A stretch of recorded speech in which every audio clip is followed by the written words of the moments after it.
There's Joe Mauer hitting .367 on his year. He'll do the catching. Batting fourth, Justin Morneau. Where else?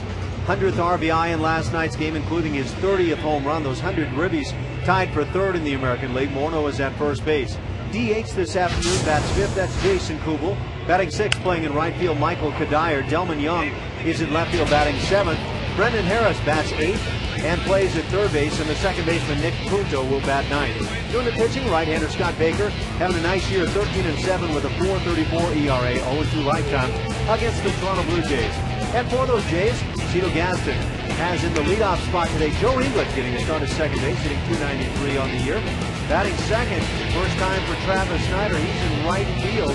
Had a couple of doubles in last night's game. Adam Lind with his .301 batting average, despite an over last night, will bat third and play in left field. Batting cleanup, playing at first base, Lyle Overbay, and Wood Encarnacion gets the start at third base, batting fifth. The DH is Randy Ruiz. He hits in the sixth spot. The seventh hitter is Jose Bautista, playing in center. Through the catching, batting eighth, Raul Chavez, and batting ninth. Getting a start at shortstop today, John McDonald. Doing the pitching, young left-hander Brett Cecil, 6-4 with a .546 only, and it's his first career start against the Twins. Umpires for our game here this afternoon, the crew chief Joe West is behind the plate. At first base, Ed Rapuano. At second, it's Paul Schreiber, and Paul Nauert is at third. And on this beautiful Thursday afternoon, remember to enter the new VTech Bullpen Hotline promotion. Every time the Blue Jay hitters ring up the opposing team's pitcher and they go to their bullpen, a lucky listener will win a VTech Deck 6.0 two-handset cordless telephone system. That's with a caller ID, digital answering machine, and handset speakerphone. So enter online now at VTechBullpenHotline.com or Fan590.com, and you could be our next winner. And on this September the 10th, happy 60th to Bob Elliott. Great friend who is a terrific baseball writer, has been for years with the Toronto Sun. Enjoys coaching, has been very successful on so many fronts. So Bob Elliott, happy birthday. Brett Cecil getting ready to face Denard Span, Orlando Cabrera, and Joe Mauer. This will be the 23-year-old's last start. He has worked 87 innings, giving up 109 hits, 66 strikeouts, 37 walks. Opponents have hit .309 off him. His record, 6-4. That would be 2-4 against the American League East, 4-0 against the rest. His ERA 5.46. And because it is his last start, Alan, what do you think of the prior starts that he's made? Well, he's been up and down, I guess would be my assessment. At his best, he has been real good, and a guy that you could certainly pencil in as a starter for next year. But when he has struggled, he's a guy that has had a tough time with the command of the strike zone. He slows the game down. I think the defensive players can get on their heels behind him. I would love to see him be able to finish up strong and maybe take something positive into the offseason. Well, there's left-handed Twins leadoff man Denard Span. It's time to play ball on a beautiful sunny day in Toronto. Brett's first pitch, down and away, ball one. At 12:38, we are underway. 69 Fahrenheit degrees, that's 21 degrees Celsius. Span takes a strike at the belt, as noted by Joe West in his 32nd year, veteran umpire. Span comes up here hitting .309, 13 doubles, 9 triples. He likes to bunt as well. Curveball is low, 2-1. Right there, Brett snapped that throwback from catcher Raul Chavez, upset at himself, or the lack of a call from Joe West. Yeah, pretty good curveball right there at the bottom of the knees. Next delivery outside. You know, in many regards, he's only 23, but you don't like to show those emotions to the opponent. And like you initially said, he could have been upset at himself. But it's also difficult when everybody's telling you pitch down, and when you do pitch down, you don't get the call. Chavez sets the target. 3-1 pitch. That's in for a strike again at the belt, so it's 3-2. Span yesterday went 0 for 5. Twins won at 4-1. Twins have won 6-3, 4-1. Blue Jays won 6-3 on Tuesday. This is the fourth and final game of the series and for the year. 3-2 pitch.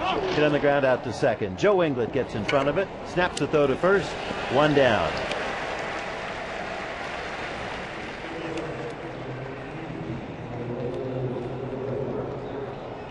Shortstop Orlando Cabrera comes up. Yesterday, hit his 6th home run. It was his only hit in 5 at-bats, but that was enough to tie the game at 1 at the time in the 6th off Roy Halladay. Orlando with Minnesota hitting .254 in 35 games. Former Montreal Expo Gold Glove winner. He lines the first pitch to left down the line. Fair. That's a base hit. That'll roll around into the corner. Over to pick it up, Adam Lind. Cabrera around second, stops. He has a 1-out double here in this Twins first.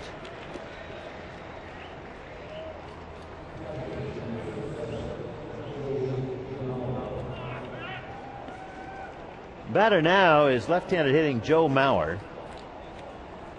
Well, there's Cecil again with a breaking ball, but up in the zone. And I think at times, Brett, Cecil, like so many other young pitchers coming to the big leagues, you're trying to throw strikes at times rather than trying to throw quality strikes.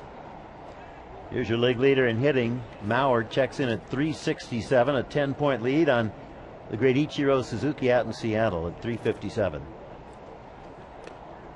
Cecil bounces one to the plate, ball 1. Mauer's your major league leader in hitting. Hanley Ramirez hitting .357 to lead the National League. He's almost got that batting title wrapped up. Albert Pujols, who looks to be the most valuable player, at least he'd be the front runner, hitting .331. That's second to Ramirez .357. Pujols 47 home runs to lead the majors, 124 RBIs. There's a line drive off the glove of Cecil, taken by the shortstop McDonald. Throw it to first to get Mauer. As to third comes Cabrera. John McDonald clearly had a play at third base, but with 1 out already, John made sure to get that second out, but he still had some question marks as he looked then toward Encarnacion after the throw to first base, kind of quizzically asking with that expression, what'd you think? And I think clearly he had a shot. On that Blue Jays infield, it is Edwin Encarnacion at third, John McDonald at short as Marco Scudero gets the day off. Joe England at second, Lyle Overbay at first. Raul Chavez catching Brett Cecil. There's Justin Morneau, and the first pitch to him is in for a strike. In the Blue Jays outfield, Adam Lind is in left. Jose Bautista in center as Vernon gets the day off as a starter, and Travis Snyder in right. DHing Randy Ruiz. Morneau, 30th home run here last night. He's driven in 100. Third time in his career he's had 30 home run seasons. He takes outside 1-1.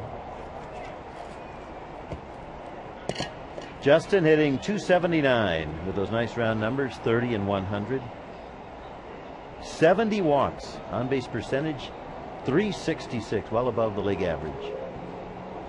Cabrera down from third, the pitch in the dirt, scraped out nicely by Chavez. 2 balls and 1 strike.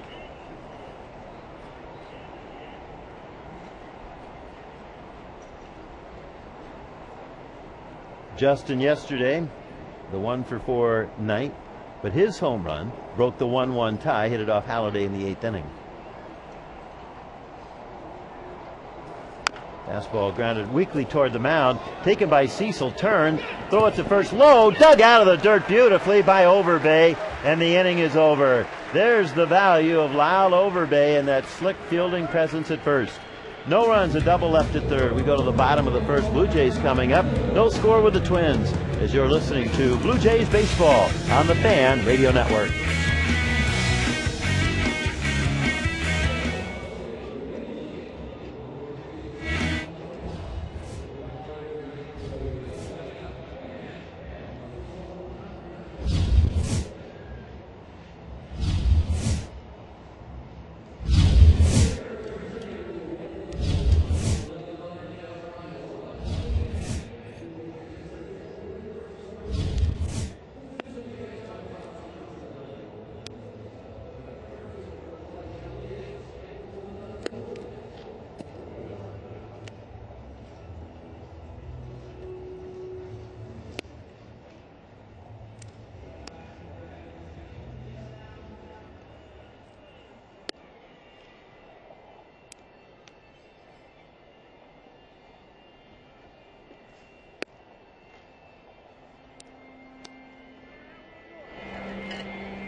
with his doubles and nobody out. The Blue Jays could not get him in. They got him over, but they couldn't get him in. Inglet the lead, Baker the stretch. No score first inning. There's a strike on the outside corner. Joe Mauer catching the right-hander with Brendan Harris at third, Orlando Cabrera at short, Nick Punto at second, Justin Morneau at first, Delman Young in left, Denard Span in center, and Michael Kadire in right.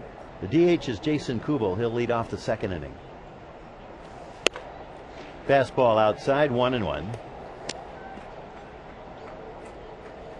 Sure, today Alan Travis looked at the lineup card and said, whoa, I've got to get ready when I come off the field. Yeah, my thought was, is this Cito's way of saying, okay, we would like to get you moved up in the batting order. Maybe we can run you into the 2 spot and see how things work.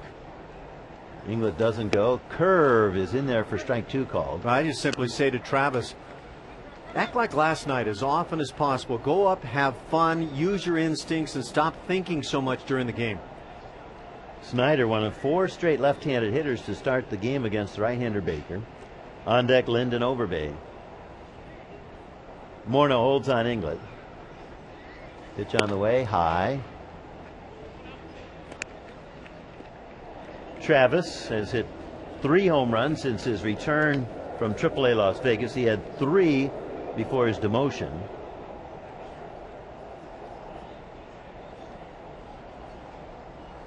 Baker ready. Kicks and deals 2-2. Broken bat pop up to second. Down with the glasses, Nick Punto. He makes the catch. And back to first base goes Inglet. There's the old flip sunglasses worn by Nick Punto.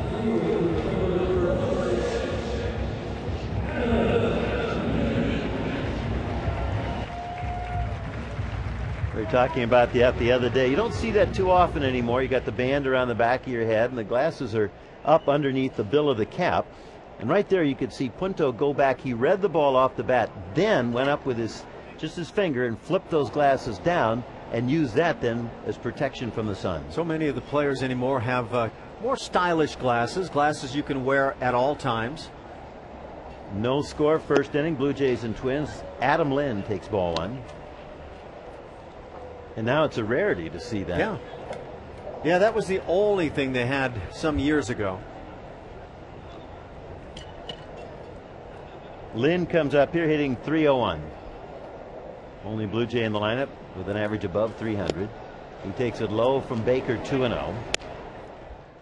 Adam with 28 home runs, 3 behind Aaron Hills, 31. Aaron to join the club in Detroit. Each with 94 RBIs to lead the club. Next up in RBIs would be Alex Rios, who's now with the White Sox. He had 65 when he left. 62 with the Blue Jays, now 3 with Chicago. Lind belts one up the gap into right center field, heading for the wall, hits the wall on a bounce. Inglet sprints around third. He scores on a loud double by Lind, and the Blue Jays are quickly in flight, leading Minnesota 1-0 here in the bottom of the first.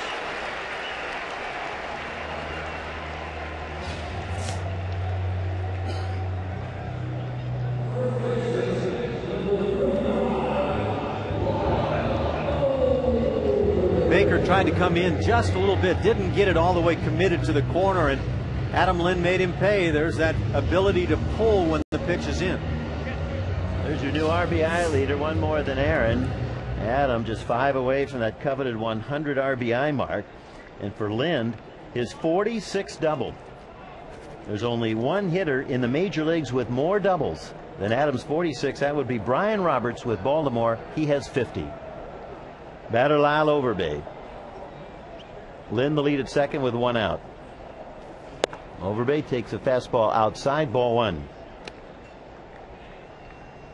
Lyle hitting .268, 28 doubles of his own. He's hit 14 home runs, driven in 55. Baker out of the stretch, serves it up high, and Baker having trouble getting the ball down. It's 2-0.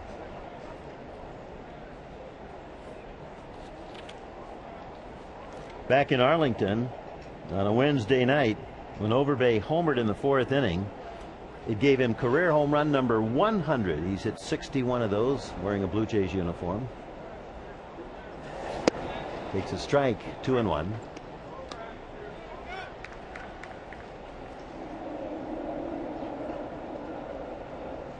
Minnesota comes in here just 5.5 games out of first place, held by the Tigers. Tigers have lost 2 in a row after winning 6 straight. 2-1 pitch, fastball inside, 3-1 close pitch. There's still a lot of schedule left for Minnesota. This is a big one for them. They're all big, but they're going home to play Oakland, Cleveland, and Detroit. They'll finish their homestand with 3 games against the Tigers, and on their last road trip they have 4 against Detroit at Comerica Park, where the Blue Jays are going tonight for 4 of their own. Swing and a miss, strike 2. So the Tigers certainly have not put it to bed yet in that Central Division, but a 5.5 game lead, 6 in the loss column, looks pretty good. But the Twins are hopeful that the Blue Jays can go over and help them out, and then they can help themselves. Hearing Justin Morneau on the pregame show today, he talks about how quickly things can change, and we've seen that in the National League recently with the Rockies and the Giants. Baker's 3-2 pitch to Lyle, swing and a miss. He went after a high pitch in the zone, strike 3.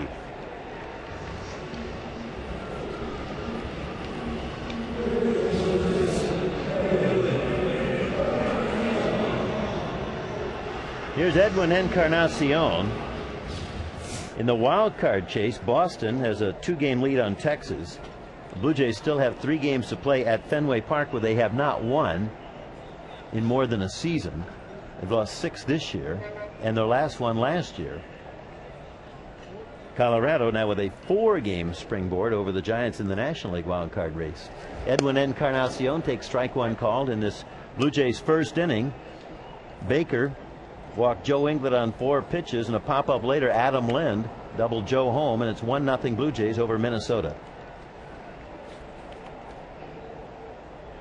Encarnacion hitting 182 since his trade from the Reds to Toronto. Hits one foul to the top of the screen. No balls and 2 strikes. That's the kind of swing right there that the Blue Jays would love to see more of from Encarnacion. 26 home runs last year for Edwin. That's what you're looking at to try to see that kind of season duplicated and that kind of potential realized. Big, strong body, and a guy we've seen recently make some very good plays defensively at third. Baker looks back at Lynn. Strike 2 pitch is high. There Baker went to his mouth off the mound. He's had an uncomfortable bottom of the first inning, where at this particular point he's struggling. He's down just 1-0. He's thrown 21 pitches, but 12 balls, 9 strikes. And for him, he'll take a third out here and down just 1-0 the way he's pitched. 1-2 pitch, swing and a miss. He got it. A high fastball, and Encarnacion chases just like Overbay. So the Blue Jays settle for the 1 run on the walk and double. And at the end of 1, lead Minnesota 1-0 as you're listening to Blue Jays baseball on the Fan Radio Network.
Rogers, Canada's most reliable wireless network with the fewest drop calls and clearest reception.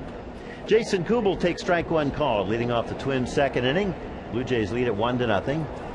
Left-hander Brett Cecil in with a slider strike to the left-handed hitting Twins DH. And just like that, it's 0-2. Michael Kadire on deck off to the right of home plate, and then Delman Young. Kubel hitting .306. Breaks a bat and grounds one weakly toward third. The head of the bat ends up in front of the mound. Cecil picks it up, and he'll wait for the ball boy to pick up not only the remnants of the handle, but now the barrel, and he picks up some kindling on the way as well, on the way to the Twins' first base dugout. That's getting deep in the kitchen, isn't it? That is right back to our old frigid air fastball there. 0-2. We'll see what Cecil does with Kubel. Back he comes. Slider down. Jason, 22 home runs, 81 runs batted in. He's a big part of the Twins, winning 2 of the first 3 games here.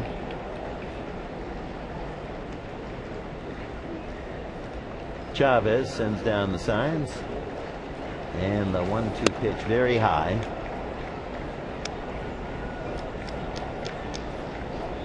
Scott Alger coaching at third, looking up into the bright blue sky here at the Rogers Center as he gazes at the CN Tower. That's what he's looking at, measuring the distance. At first, Jerry White, pitch is fouled off to the left.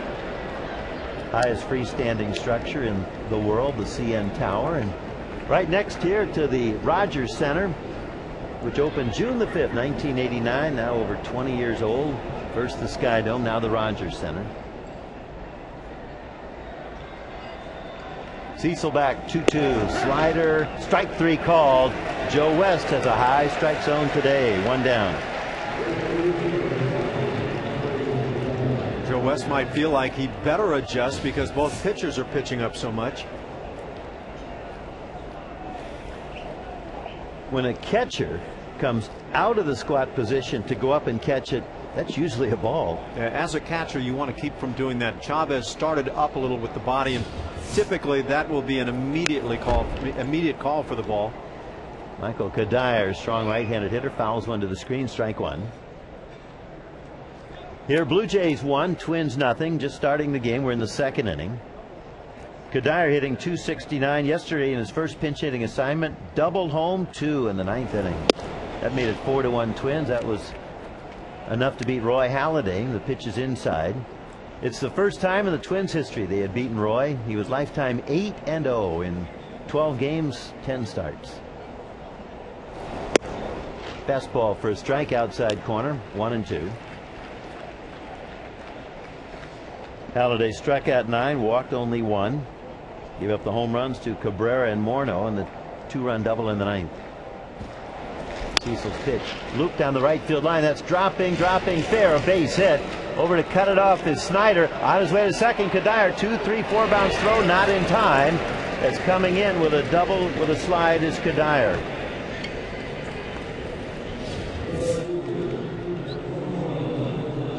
Say again of Travis Snyder, he doesn't have the prototypical strength in terms of the throwing arm for a right fielder, but he does have a reasonable arm. He hasn't made very good throws, however, and I think this is something he clearly needs to work on. That throw skipped into the turf not that far from Travis, so it just died as it was working its way on each bounce to second base. Kadire with a double last night in the 9th and a double here in the 2nd today. Brings up Delman Young, right-handed hitter. He grounds one foul down the third base line past Coach Scott Alger. That's what you get, Scott, for looking at that CN Tower. I think he's listening to you on the air. Watching Travis, and kind of back to that point, I think it's more about footwork, getting himself using his feet as much as possible to set up for making that good throw.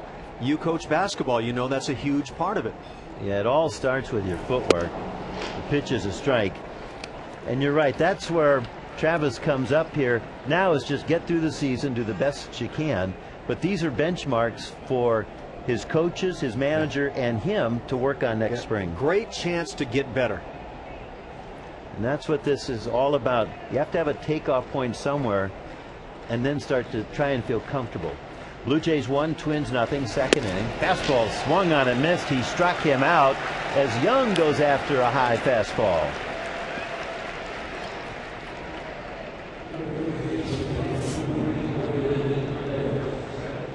Don't know about you, Alan, in your first year, or maybe even two, but a lot of people said that. It's so fast down there. The game is so fast. Was it difficult for you to slow everything down? I never thought of it that way, I guess. But once you start playing every day, that's when you get that feel of, oh, okay, I feel it now. I can play this game. But when you're not playing a lot, you start having questions. Blue Jays 1, Twins nothing. Right-handed hitting Brendan Harris takes ball one. I came to the big leagues at a time when it wasn't deemed necessary to play that young kid right away. You sat on the bench. And the longer you sat there, or I did anyway, the more I thought, I'm not so sure I can play with these guys. That's what they mean when they say it takes a while to, quote, get comfortable at the major league level, end quote. In fact, here Brett Cecil reminds many of Jimmy Key. When Jimmy came up in '84, he spent the entire year in the bullpen and collected 10 saves, still a Blue Jays rookie record for saves. The Blue Jays this time around don't have that luxury. Cecil's right in the rotation, Zepchinski, Romero. They don't have time to just sit and watch and observe. The pitch is up and in. One thing I learned as time went on in the big leagues, though, if I, for whatever reason, wasn't playing for some period of time, excuses don't cut it. You've got to find a way to make sure you're ready when you do get that opportunity. And that's where your abilities get you here, and hopefully with some good adjustments, you're able to stay and for a long period of time. Kadire at second, 2 down. 2-0 pitch, inside, ball 3. I don't know how this pitch misses. That slider sweeps across the plate, caught right on or off the inside corner, but no strike call. And that's with the home plate umpire sitting his nose on the inside corner. You watch that ball from the front of the plate. Does that catch any plate? In my opinion, absolutely. Harris chokes up an inch. Cecil looks back at second, 3-0 pitch. That's outside, ball 4. And with that 2-out walk, 2 on for Nick Punto.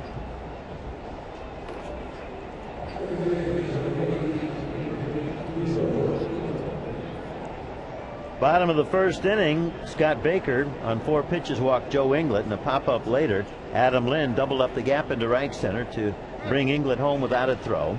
And it's 1-0 Blue Jays here in the Twins' second inning. Jason Kubel struck out looking. Michael Kadire doubled to right. Just a little bloop down the right field line. Delman Young struck out. Now Harris walks, and the ninth hitter Nick Punto up. Switch hitter batting right-handed against the lefty Cecil. Nick hitting .221. The runners lead. Fastball, that's in for a strike inside corner. By the way, if you were wondering, John McDonald does do house calls. He came from his shortstop position right over to Edwin Encarnacion and had a confidential conversation. I have a feeling he wanted to tell Edwin, hey, look, if a ground ball heads toward the hole, you break toward the bag and I'll make a throw in your direction for that force out. Cecil looks back at second. Pitch on the way high. And doesn't that all tie into the fact that Scudero's been out there every day? Today gets a well-deserved day off. And no Scott Rowland, instead from the Reds, Edwin Encarnacion. Those two haven't played together on the left side. Exactly. It also says to me, John McDonald is thinking ahead all the time. If the ball's to my right, here's what I want to do. If it's to my left, here's what I want. He sees the whole setup of the game. Save for Overbay at first. A different look today on that infield with Encarnacion at third, McDonald at short, and Inglet at second. There's Aaron Hill back in Florida with his wife and new baby girl. Page Victoria. There's a fastball fouled off over the screen down to our right. 1 ball and 2 strikes. Another high fastball, one after another seemingly here early. Punto, very reliable infielder and been a longtime Minnesota Twin. Yesterday 1 for 3, also reached on an error. Had a walk and stolen base back on Tuesday. 1-2 pitch to him. Inside, ball 2. There is no inside corner right now. Very different umpiring we've seen over the past week. We had one night where the inside corner was absolutely alive. 2-2. Big pitch for Cecil coming up. Kadire at second. Harris at first. And the Twins down 1-0 the stretch. And here it comes, swinging a little ground ball foul third base side on that curveball from Cecil. That's a pitch that Brett has not used a lot. He's trying to get his bearings with his fastball and keep it down, or today get it up in the zone to encourage some of those swings and misses we've seen. His slider down is his out pitch, and then his curveball. So here he uses it on 2-2. Encouraged to use it from his catcher, Raul Chavez, a 36-year-old veteran out of Venezuela. The runners lead again. And the 2-2 pitch, curveball looped into center field. There is Bautista. He makes the catch, and the inning is over. No runs, a double and a walk, and 2 left. We go to the bottom of the second. Blue Jays 1, Twins nothing. As you're listening to Blue Jays baseball on the Fan Radio Network.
Here's Mike with an early look at that Home Hardware out-of-town scoreboard.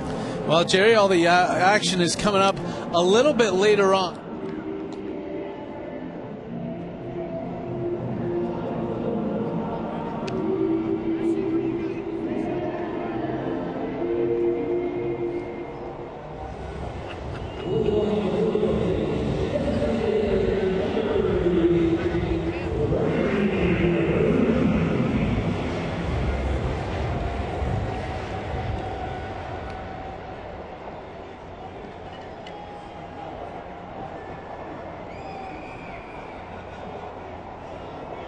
Thank you, Mike. Here's Randy Ruiz, Blue Jays DH, right-handed hitter. Takes strike one call, leading off this bottom of the second inning outdoors on a beautiful day in Toronto. Blue Jays lead the Twins, and right-hander Scott Baker 1-0. Ruiz swings and misses a slider away. No balls and 2 strikes. Randy in 21 games with the Blue Jays hitting .284. 6 home runs, 12 runs batted in. On base percentage .379. There's a swing and a miss, strike 3. Baker with that fastball gets it by Ruiz, and on 3 pitches, 1 down.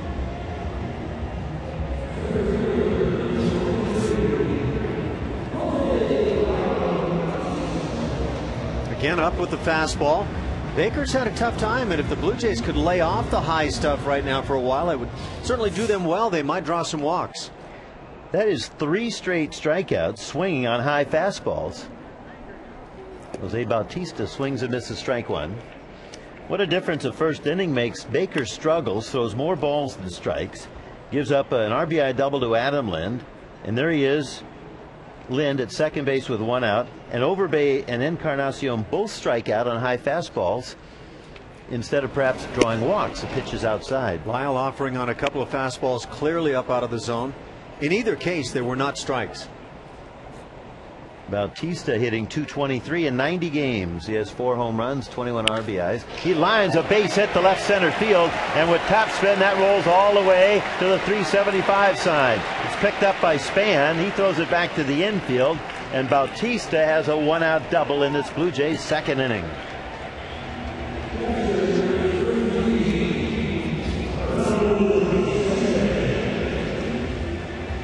Hitting down through the ball nicely, and another pitch up around the letters, but Bautista able to take that short approach with the barrel to the ball.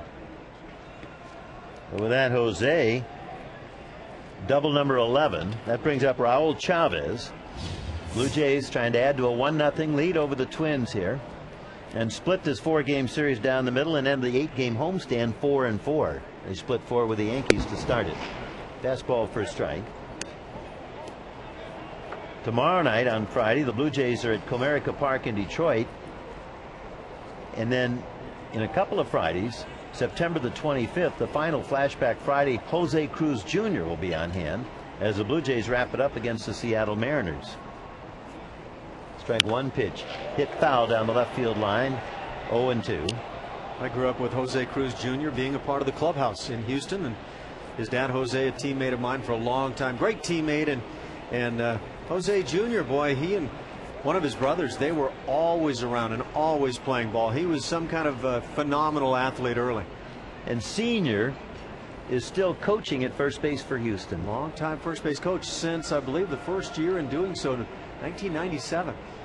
Yeah, he's had a tremendous run and played over 20 years as well. Left-handed hitter. Strike two pitch is a curve low. He was a born hitter.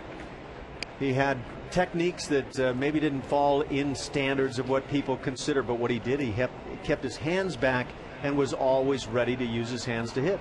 And do you remember his son taking any batting practice? All the time. The rest of the team could barely get in there on occasions. Could you see some future for him? You knew there were possibilities. Chavez fouls one off. Another son Jose Sr. did, who played in the Yankees chain, and I don't know how long, maybe just a couple of years as an infielder. I thought he was going to be a very good player. Jose Cruz Jr. here on Friday, September the 25th. He'll be signing autographs from 5:45 to 6:30 near section 117. A product of Rice University in Houston. Like Lance Berkman. 1-0 Blue Jays over Minnesota. We're in the bottom of the second inning. A one-out double has put Bautista in scoring position. Raul Chavez hitting .274. Couple of home runs, 15 RBIs. He and Rod Barajas have formed a great tandem this year. Rod has played in 109 games. Chavez 47. Bautista the big lead. And the 1-2 pitch. Breaking ball hit the center field.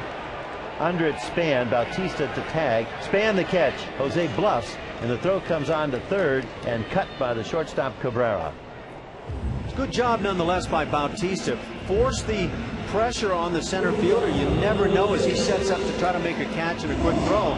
Just might get him to drop it. 2 down for John McDonald. Yesterday 0 for 3, but he flied out deep to center and lined out the left. John over his last 12 games hitting above 300. His overall average .258.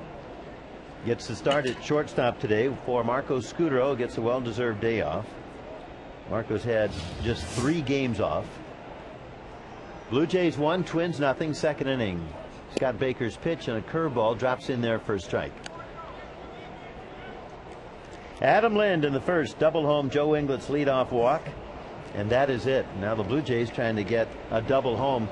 They have had trouble doing that. Last night could not get Snyder's 2 doubles home. In first inning today couldn't get Lynn's double home. And now with this pop-up to first base, appears they're not going to get Bautista's double home either. As first baseman Justin Morneau makes the catch. Sunglasses on to end the inning. So at the end of 2 with Allen up for innings 3 and 4, it's the Blue Jays 1, Minnesota nothing, as you're listening to Blue Jays baseball on the Fan Radio Network.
Go to the third inning. Brett Cecil works it to the leadoff man, Denard Span, and the first pitch is up and away. Span showing bunt and drawing Encarnacion in from third. First inning run for the Blue Jays, driven home by Adam Lind, his 46th double in the year. Breaking ball stays high. 2-0 the count. Joe Inglet started that first with a walk.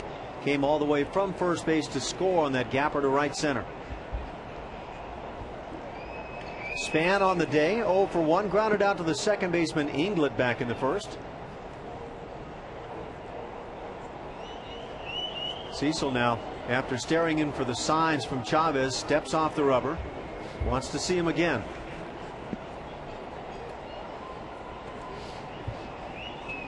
The 2-0 pitch. Fastball hammered down the right field side, hooking at the pole. It is a fair ball and gone. Second deck here at the Rogers Center, and the Twins have tied it at 1 as Denard Span is connected, his 7th of the year.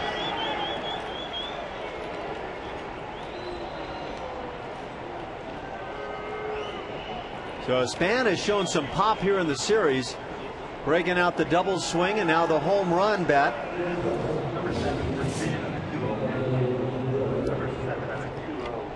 This is what you find out that you get in the big leagues. If you pitch behind 2-0, 1-0 constantly, you have to come in with the fastball, and Cecil's up a good deal. And you're going to give up the long ball. Showing bunt, taking a strike is Cabrera. And point made from leadoff hitters as well in that situation. Give a leadoff hitter a chance to guess fastball and swing it hard, and you take your chances. The 0-1 pitch out of the strike zone. It's a ball and a strike. This inning is brought to you by the law firm of Blaney McMurtry. With 150 lawyers, they always field a winning lineup. Visit Blaney.com. Pitch grounded back to the mound on a hop, glove nicely by Cecil. Takes his time and throws out Cabrera for out number 1.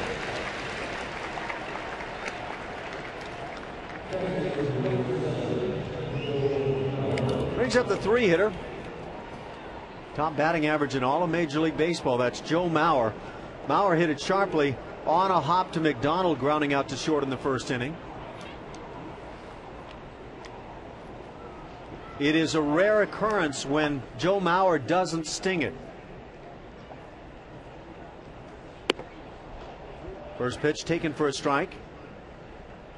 Then more often than not, he stings it the other way.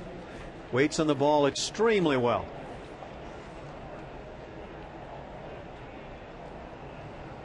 Here's the 0-1 pitch. Curveball, a very good one at the knees for a strike. 0-2.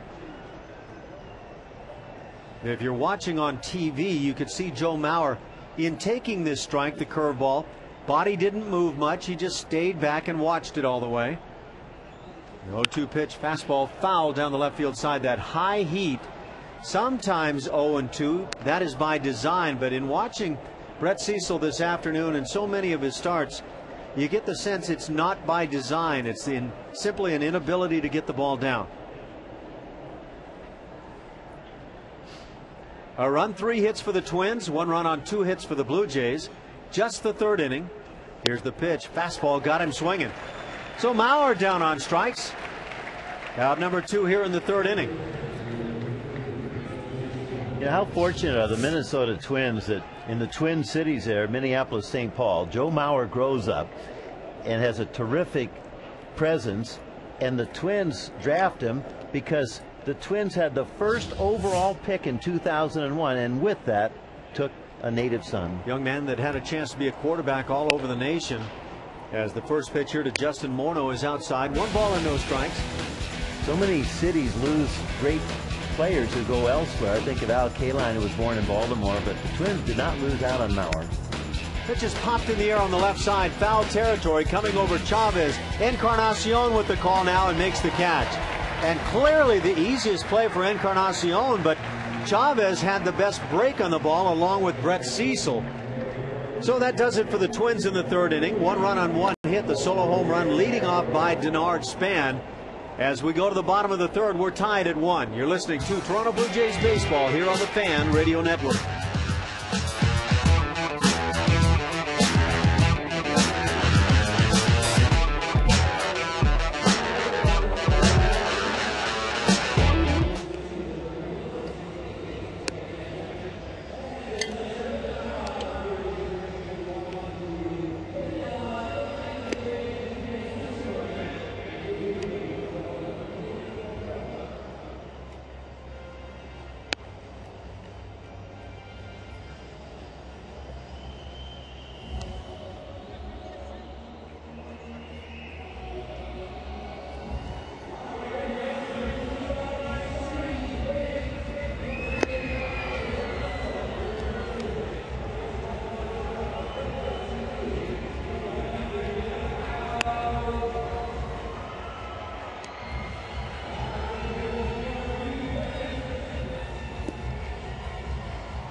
The Twins have 2 doubles and a home run. That home run, Denard Span leading off the top of this 3rd inning. Inglett doing a nice job hitting .293, takes a strike. It's 0-2. These teams, Alan, today have had 4 doubles and 8 opportunities to get those doubles home, and they've come up wanting, both teams. The 0-2 from Baker, taken strike 3 call. Joe knew it right away, down on strikes. 4th strikeout now for Baker.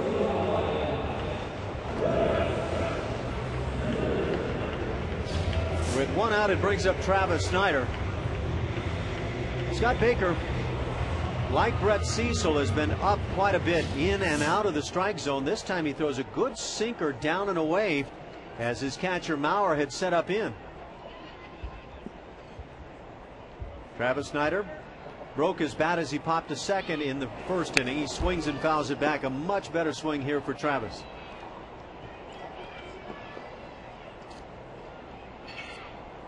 Snider, his first start now while batting in the 2 spot, gets a chance to move up in the order and see what it feels like. Here's the 0-1 pitch, up and in.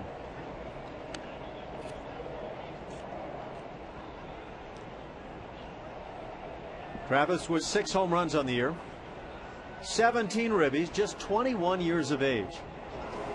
Swings and drives one on a line down the right field side. Fair ball into the corner. Snider around first, into second base, and another 2-base hit. The Blue Jays' 3rd of the afternoon. Comes with 1 out, brings up Adam Lind.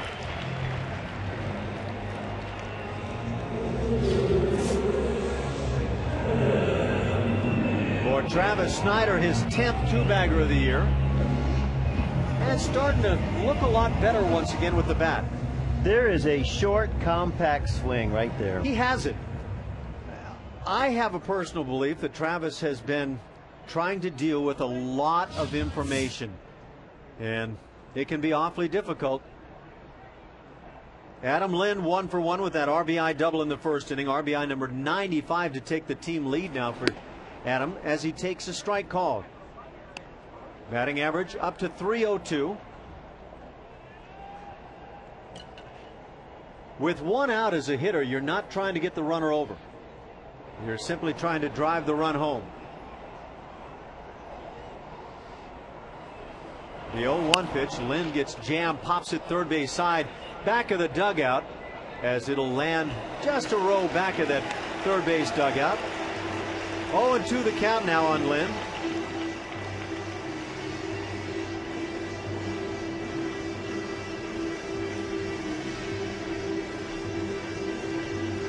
Again, that double in the 1st inning for Adam, his 46th of the year.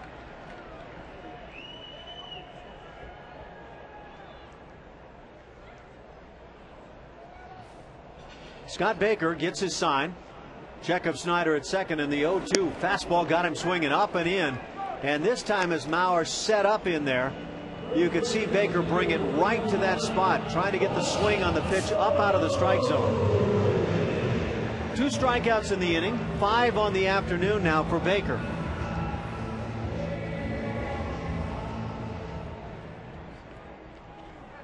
More and more of late, we have seen Lind somewhat susceptible on that fastball up out of the zone again.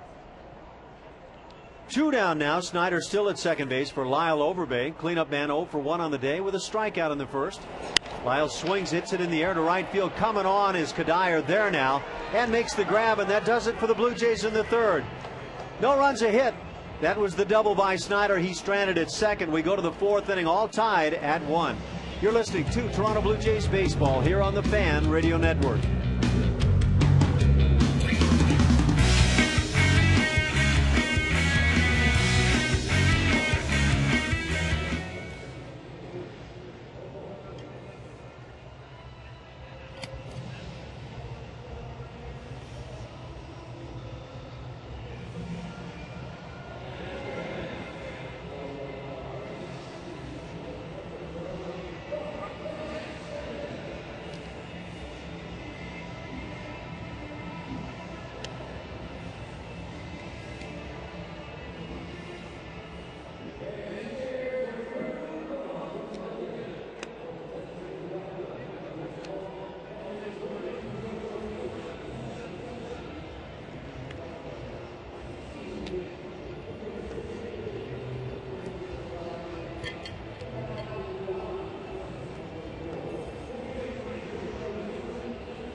Sure does.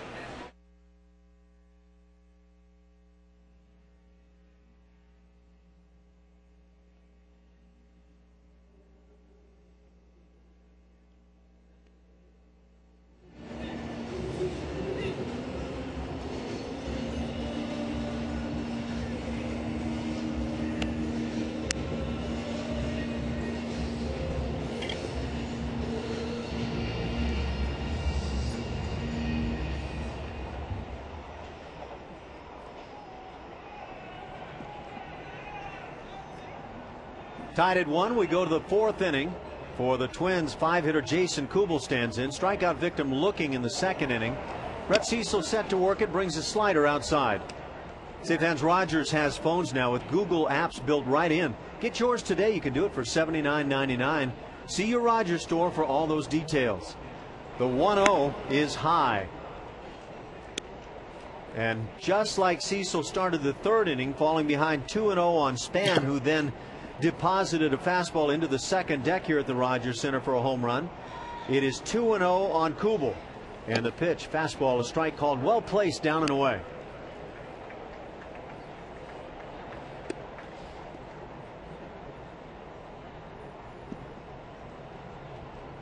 One run, 3 hits for both ball clubs. No errors on this gorgeous afternoon. Getaway day for the Jays.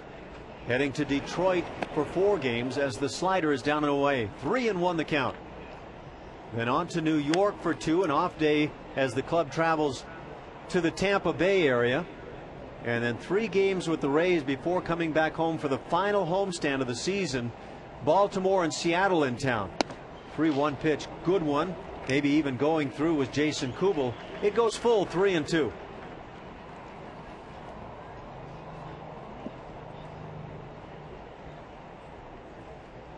Cecil staring in.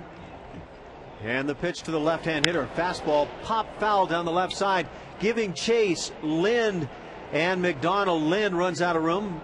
This one landing about 4 rows back down that left field side, and now kicking onto the field of play. The ball boy is going to retrieve and provide a souvenir.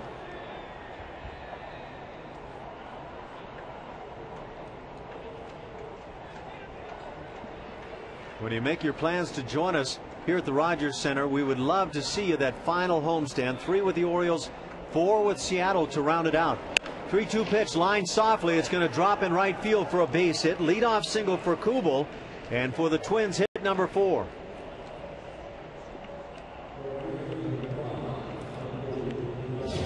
Here it is, the 4th inning. That's the first single of the day. We've had 6 extra base hits, 5 doubles and a home run. And with the 5 doubles all hit with 1 out, the 2 teams have combined to go 0 for 10 trying to bring any of those doubles home. Only one of those doubles has even moved up a base. That was Cabrera with his double in the 1st inning. And as he did so, John McDonald probably had a play on it. Didn't wind up costing the Jays at all. Here's the first pitch, taken for a strike by the right-hand hitting Michael Kadire, who doubled in the 2nd inning, stretching a modest hitting streak now to 4 games. Those 3 doubles for the Blue Jays: Adam Lind, Jose Bautista, and Travis Snyder. Lind, number 46 on the year. That's now 2nd best all alone in the American League. Trailing only Brian Roberts, 2nd baseman of the Orioles. Fastball inside. 1-1 the count.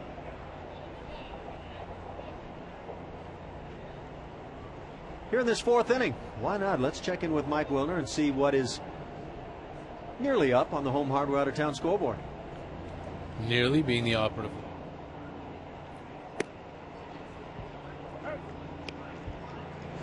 We are about 36 minutes away from the first pitch in Kansas City. The Royals home to the Detroit Tigers, and the Twins will be watching that game with interest. They're 5.5 games behind Detroit for first in the AL Central. Cecil set at the waist, brings the 1-2 down and in. It'll be Jared Washburn, 9 and 8 for the Tigers. He was their trade deadline pickup from the Seattle Mariners to bolster the pitching rotation. Lenny DiNardo getting the call from AAA Omaha to make his season debut for KC. The 2-2 pitch swung on tap foul off that lead leg now of Kadire. He'll hobble around, trying to take a little walk as the ball kicks out down the first base side. Lyle Overbay retrieving. That's one of only 2 games on the American League schedule today. The other is tonight at 10 Eastern in Anaheim, where the Angels will play host to the Seattle Mariners. Ryan Roland Smith 3-2 against John Lackey 9-7. The Halos are looking for the sweep. They have a 4.5 game lead on Texas in the West. Rangers just keep on charging. 2-2 the count. Pitch from Cecil. Grounded left side. Encarnacion on a second hop will glove. Go to Englert for one. Back to first. And they get the bang bang double play. 5-4-3. Turned nicely by Joe Englert, getting a start at second base. And from Encarnacion, he made this play about as well as you can at third base. Set up Joe nicely. First double play on the afternoon. Just like that, 2 down here in the inning. Base is empty for Delman Young. First pitch from Cecil, off speed at the knees for a strike. Over the National League, we have one game this afternoon as well. It gets started at 3:10 Eastern Time, about an hour and a half from now. Rockies home to the Reds. The 0-1 is apparently just inside. 1-1 the count. Colorado on fire. They've won 6 in a row. They're looking for the 4-game sweep. And they've got Jose Contreras making his second start as a Rocky. The 1-1 pitch. Fastball again right at the inside edge, and no call from Joe West. So what does momentum look like? Does it come in the form of the Rockies charging at the Dodgers and then suddenly losing to the Giants? I believe 3 out of 4. Here's a line shot deep left center field. Bautista not getting to it. One hop up against the wall. We've got another 2-bagger coming up. Sliding in with it is Delman Young as the throw comes back into second base. Second hit of the inning, but thanks to the double play, only a man at second with 2 down now for the 8-hitter Brendan Harris.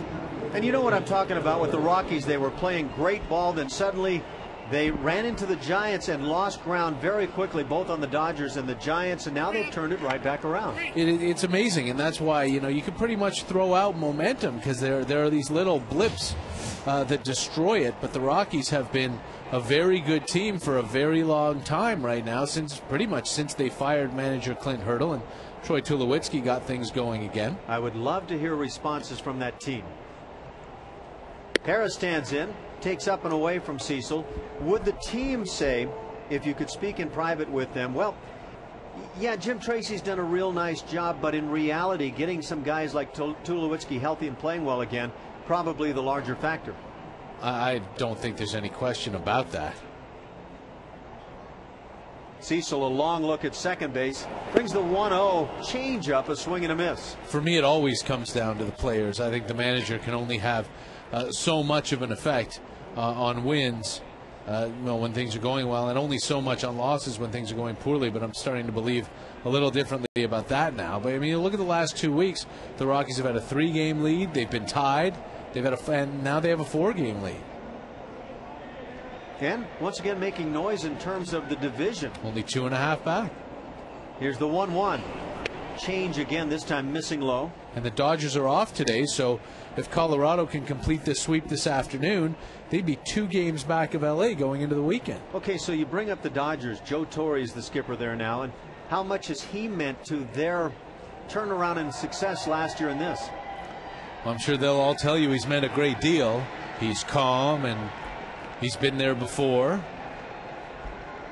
Here's the 2-1. Off speed, hit in the air to left field, going back with plenty of room. Adam Lynn right in directly in front of that 375 sign with plenty of room between, though, and he makes the catch. That does it for the Twins in the 4th inning. No runs, 2 hits. Big double play in the inning as the Twins leave one. We go to the bottom of the 4th inning. A 1-1 tie. You're listening to Toronto Blue Jays baseball on the Fan Radio Network.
Edwin having a tough time getting the bat going, but he's been much maligned at third base recently for the Blue Jays, playing a pretty solid third base. In fact, making some very good defensive plays.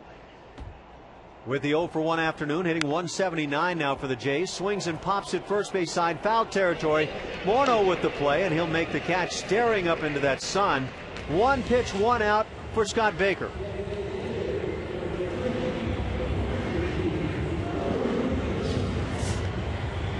With 1 out, it brings up the DH, Randy Ruiz. He, like Encarnacion, struck out in the first inning. 5 strikeouts on the day for Scott Baker.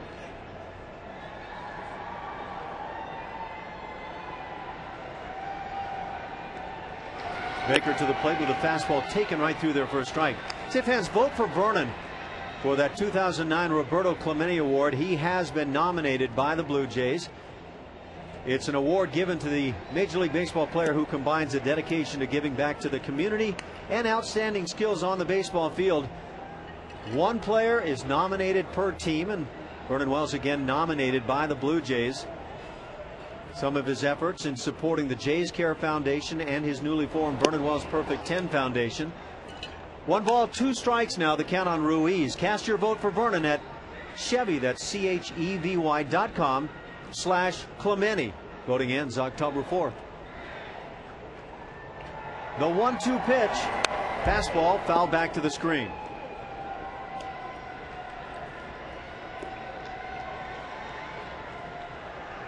Mike, anything further on the home hardware out of town scoreboard? Well, just the 3 National League games that we can set up for tonight. 2 of them are sweep possibilities for the Phillies and for the Marlins, both on the road. Here's the 1-2 pitch. Slider driven to right center field and fairly deep, going back Span. He fills up that gap in a hurry and makes the catch just before crossing onto the warning track. So Denard Span, part of the speed that Twins have in the outfield, and we've seen them make changes late in the game as Span leaves center and goes to one of the corner outfield positions. Carlos Gomez, the fastest of the bunch. So 2 down, it brings up Jose Bautista. Those games have the Phillies in Washington with Joe Blanton 9-6 against Levon Hernandez 7-10. Phillies have a 6-game lead on the Marlins, who are at the Mets. First pitch fastball is high. The Phillies haven't been leaving a feeling, to me anyway, of a team that's firing on all cylinders. No, they haven't. They're having problems with their closer. They're getting enough offense to win most nights. Pitch is driven on a line deep to left field. Back at the wall. It is gone. Getting out in a hurry, Jose Bautista. His 5th on the year, a solo job, and the Blue Jays take a 2-1 lead.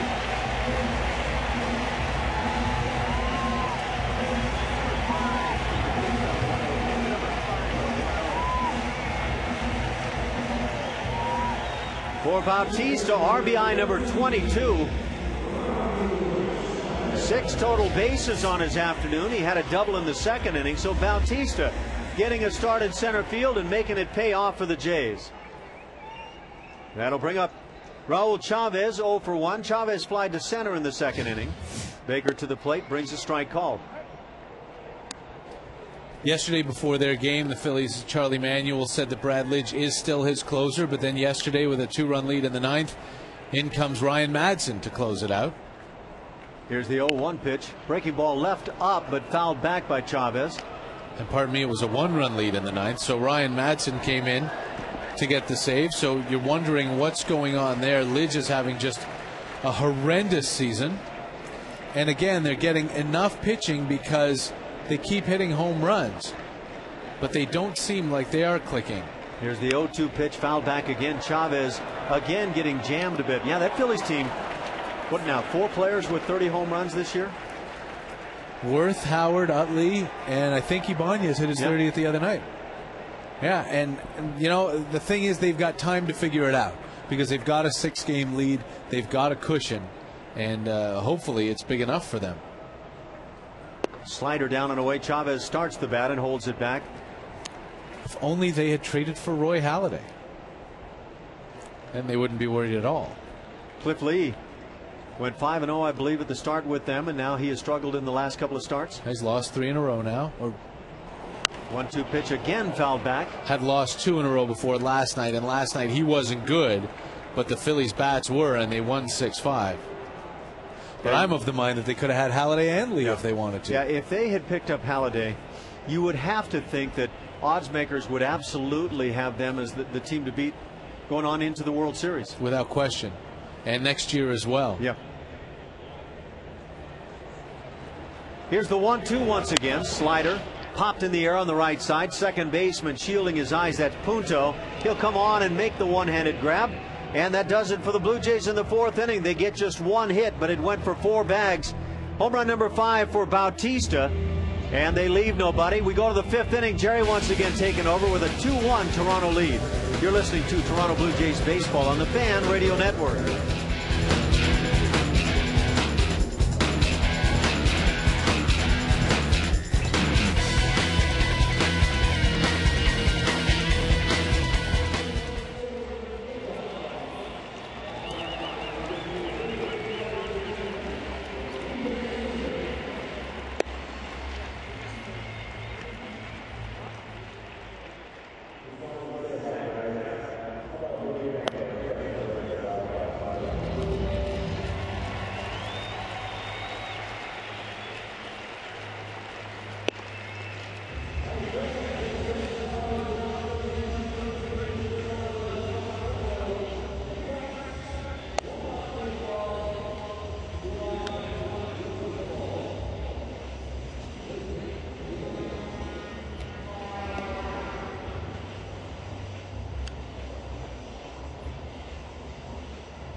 This broadcast is brought to you in part by Home Hardware and Home Hardware Building Centers. Homeowners helping homeowners. 2-1 Blue Jays, fifth inning. Nick Punto for the Twins. Bunts one foul over the screen. Trying to push a base hit up along first. Strike one. As that opens the fifth inning here against left-hander Brett Cecil. Blue Jays with a run in the first inning. Adam Lynn doubled home a leadoff walk to Joe Inglet. And then Jose Bautista broke a 1-1 tie with a 2-out home run to left in the just concluded bottom of the fourth. Strike one pitch. Punto again shows bunt, pulls the bat back, takes up and in 1-1. The Twins' lone run came when Denard Span, the leadoff man, led off the third inning and homered to right on a 2-0 fastball, his seventh. But that offset, as we mentioned, by the Bautista home run. Curveball fouled off right-hand side into the crowd. 1 ball and 2 strikes. So just starting off the fifth inning here. Blue Jays 2 runs, 4 hits and no errors. The Twins 1 run, 5 hits and no errors. Blue Jays trying to split this 4-game series down the middle. Twins trying to win the series 3-1. Fastball inside. Punto's the 9th hitter in Ron Gardenhire's lineup. He flied out to shallow center, leaving a double and a walk-on to close the scoreless second inning.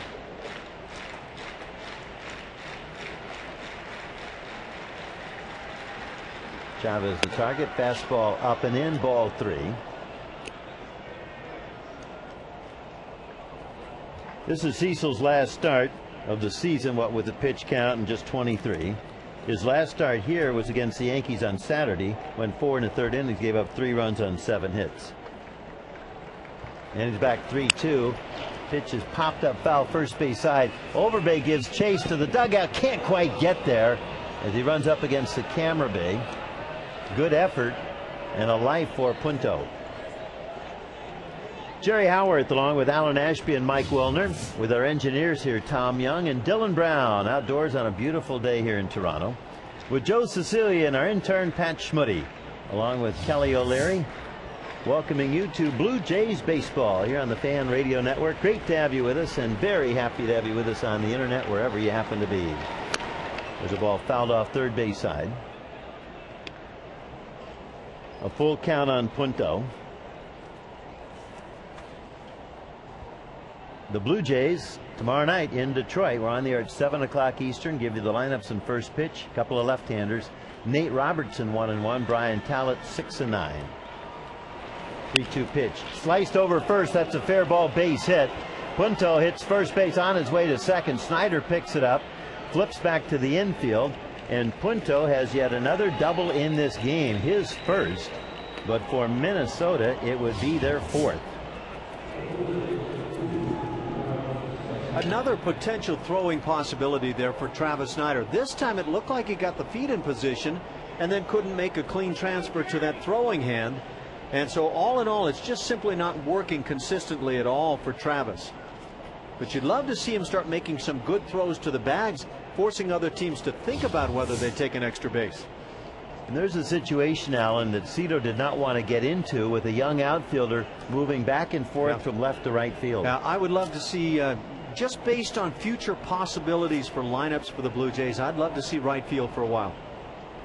Blue Jays 2, Twins 1. We're in the Minnesota fifth inning. Denard Span up, left-handed hitter, is grounded out and homered to right. Bouncing off second, Punto. Span bunts, pops it up foul, third base side, caught by catcher Raul Chavez.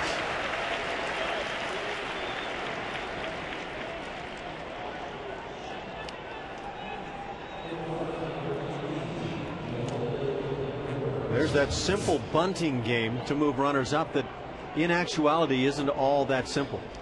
And there's a case too where third base coach Scott Alger came down from the coaching box and met Span halfway. They talked about the situation, and on the first pitch Span pops up the bunt. Batter Orlando Cabrera, right-handed hitter, has doubled and grounded back to the mound. Blue Jays have been out hit 6-4 but lead the Twins 2-1 here in the Minnesota fifth.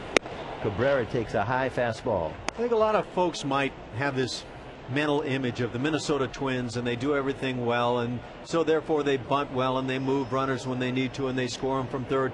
Well, it just isn't true of the Twins or any team in Major League Baseball, but you do have to take advantage more fully than the Blue Jays certainly have this year.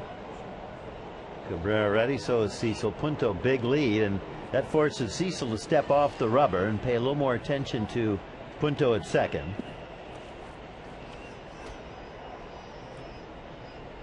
Punto 10 of 12 stealing bases, and left-handers always in harm's way as far as the potential stolen base at third. With their back to the runner, the pitch is inside, 2-0. Twins certainly do factor in speed. It's a big part of what they do, whether you're talking defensively or on the offensive side. Blue Jays almost a non-factor in terms of the speed this year. No, slow club, and the little speed that they had now with the Chicago White Sox, Alex Rios. England at second, trying to keep Punto close. Sliders over but low, and Punto distracting Cecil to the point now where Brett now has run the count to 3-0, trying to throw a strike here to Cabrera. I think even Cabrera thought that was a strike. He's now turning and asking, was that a strike or a ball? Orlando doubled into the left field corner in the first, and then, as we said, shot one back to the mound. Cecil speared it and threw him out in the third. We're in the fifth. Pitch on the way, a strike on the outside corner. So what Cabrera was actually asking was the count, and now Cecil wants it confirmed too. Joe West is indicating the count is 2-2. So when Cabrera asked what the count was, he got it clarified that at the time it was 2-1. So now it's 2 balls and 2 strikes. Punto the lead, pitch on the way. That one's shot up the middle, base hit into center field. Punto around third. He's digging home. He's going to score without a throw. Cabrera goes back to first, and with that hit, that's the first time today a double has come home to roost, and the Twins have tied the Blue Jays 2-2.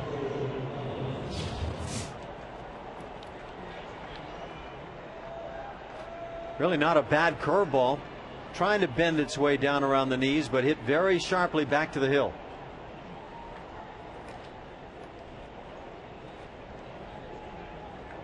The batter now is tough left-hand hitting Joe Mauer. the major league leader in hitting, at 365. He's dropped a point here today, going 0 for 2 to this point. Cecil misses outside, ball 1.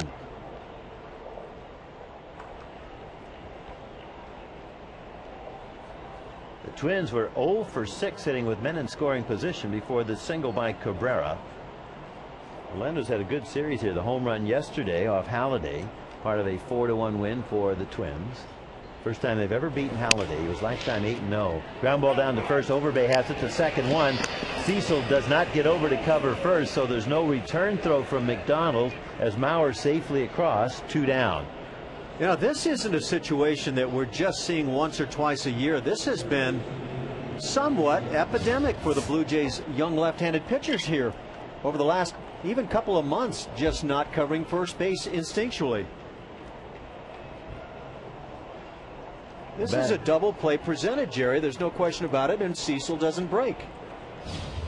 Batter now, Justin Morneau. He's 0 for 2. Twins with a run in here in the 5th inning. They've tied the Blue Jays 2-2. Mauer at first base. And Morneau takes it low, ball 1. This morning saw a picture of Morneau at the plate with a baseball embedded in his left cheek, and I thought to myself, I wonder when he did that in the past. He did it last night, and there was no reaction on that foul ball that hit him right there on the left cheek. There's a swing and a miss, 1-1. He didn't show any reaction. He didn't drop to the ground. He didn't wince in pain, and that happens on occasion, doesn't it? Where a foul ball comes back and hits you in the face. And there's you know, kind of a code down there. You be as tough as you can. Some guys don't live by that code at all, but certainly Morneau did. Cecil's 1-1 pitch outside. Did you ever do that? I've had it happen to me, no question about it. One thing I was thinking in terms of Morneau, and I saw it on TV even during the game last night, but he's probably thinking to himself at the time, I've taken some hockey pucks a lot harder than that. 2 down here in the 5th. Mauer the lead. Pitch on the way to Justin is outside, 3-1. One of the great young men in the game, Justin Morneau, who yesterday hit his 30th home run to drive in his 100th. 3rd time he's had a 30 home run season with the Twins. There's only one man to catch who had more, Hall of Famer Harmon Killebrew, who 8 times in his career hit 30 or more home runs. And he didn't play at the Metrodome. 3-1 pitch. Strike called on the outside corner. 3 balls and 2 strikes.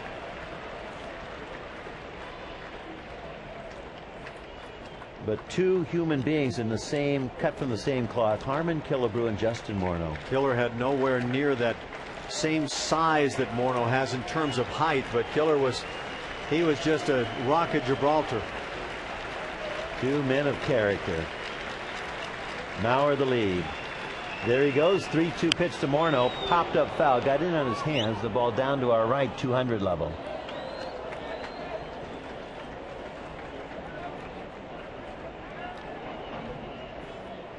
Adam Lind double home of Joe Inglet, walk off Scott Baker in the 1st inning.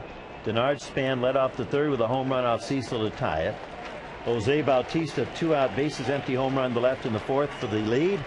And now Orlando Cabrera singles home a double by Nick Punto in the Twins' 5th inning to tie it at 2. Overbay plays behind Mauer, and the stretch. Mauer goes, pitch to Morneau. Hit foul down below us, and it remains 3 balls and 2 strikes.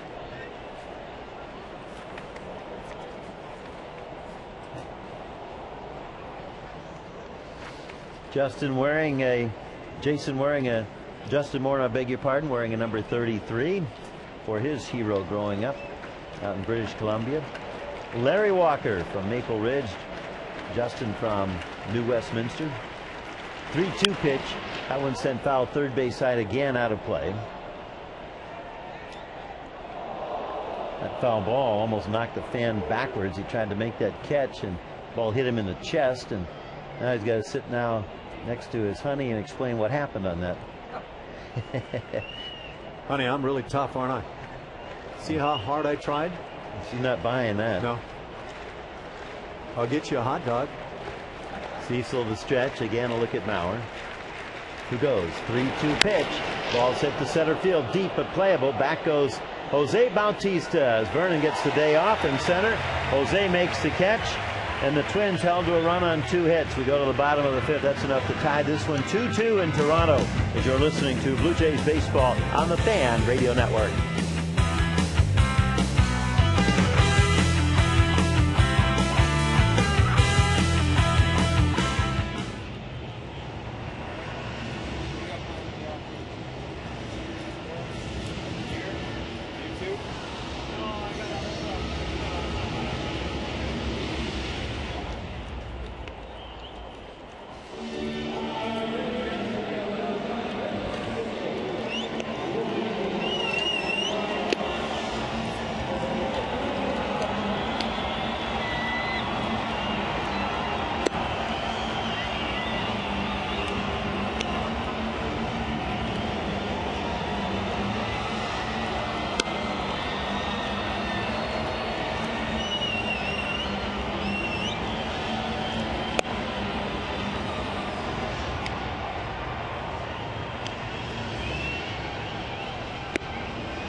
This broadcast is brought to you by Rogers, a proud partner of the Toronto Blue Jays. 2-2 the score. Blue Jays, bottom of the 5th inning. John McDonald up, fouls the first pitch to the backstop, strike 1. Against the right-hander and starter Scott Baker, who comes in here 13-7. McDonald hitting in the 9th spot, popped up to first, leaving a double on to close the 2nd inning. Right-handed batter hits one down the right field line. That's dropping, slicing, dropping, fair, a base hit. McDonald on his way to second. Ball picked up by Kadire. Throw it to second, on a bounce, head first slide. McDonald's in with a 2-base hit.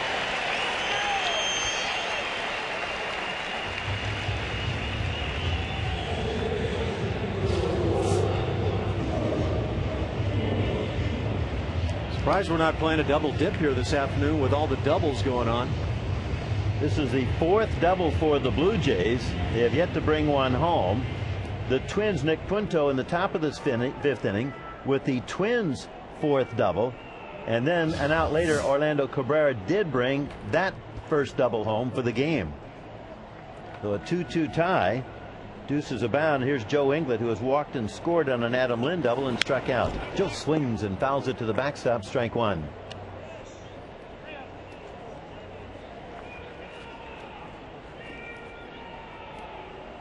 For McDonald, double number 6.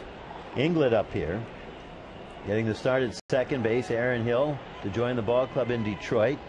He and his wife Lizzie a few days ago celebrating the birth of their first child, Paige Victoria.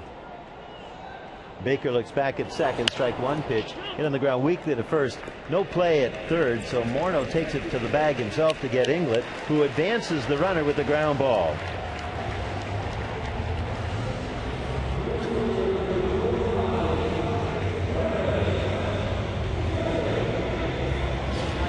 Nice job by Joe, obviously getting completely tied up, eaten alive with that fastball in, but ultimately gets the job done. And now the Blue Jays 0 for 7, hitting with men in scoring position. See the infield drawn in for the Twins here. 5th inning for Travis Snyder, hitting in the 2nd spot. Travis has popped up and shot a double into the right field corner. Blue Jays trying to break the tie. McDonald down from third. Baker's pitch, fastball swung on and missed.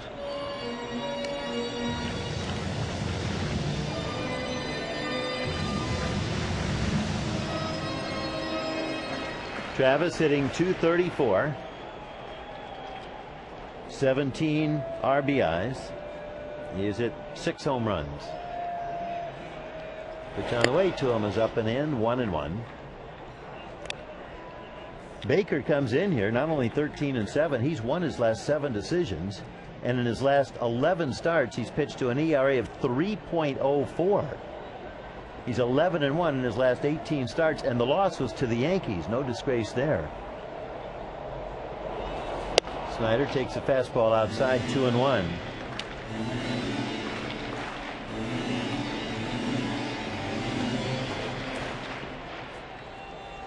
When you look at Baker's slate in those 7 losses, he took it on the chin at home against the Blue Jays back on April the 15th. Blue Jays beat him 12-2, knocked him out after 4 innings. He gave up 6 runs on 5 hits. Snyder fouls one off third base side. It's 2-2. At the time, Baker, with that loss, was 0-2. But he has really rallied and helped keep Minnesota in the race as they come in here 5.5 games behind the Tigers.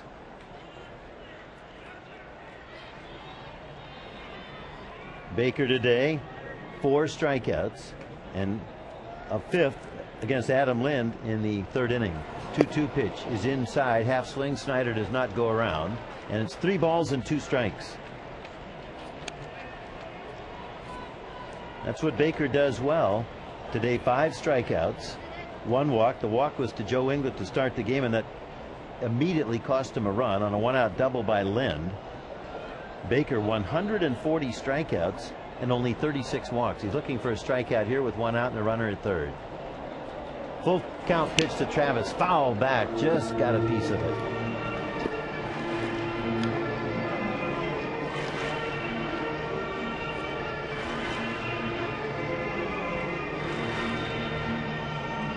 So Travis takes the big sigh, trying to relax. Advantage Snyder here with the infield in.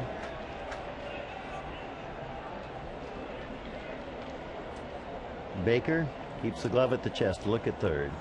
Full count pitch. Fouled off right down below us. And it remains 3 balls and 2 strikes. I don't know if Mike and I were encroaching on you there, Jerry, but I don't think any contact was made. It's Travis trying to make some contact.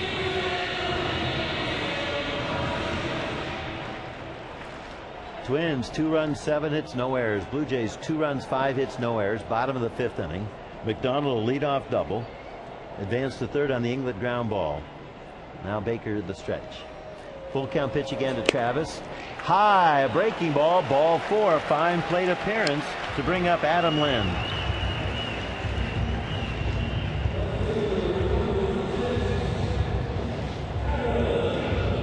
Yeah, it's that fine line for Travis Snyder, being aggressive and being patient enough, and on this occasion he's patient as the pitch is out of the strike zone.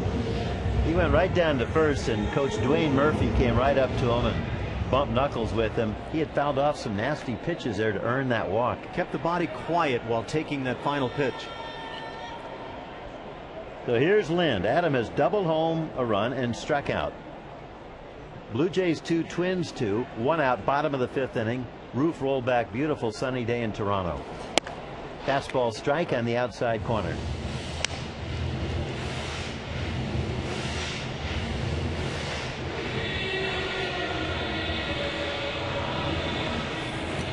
Adam 95 runs batted in with that double in the 1st inning. There are 5 with 100 RBIs or more. That's where he wants to get. Strike 1 pitch. Hit the right center field deep.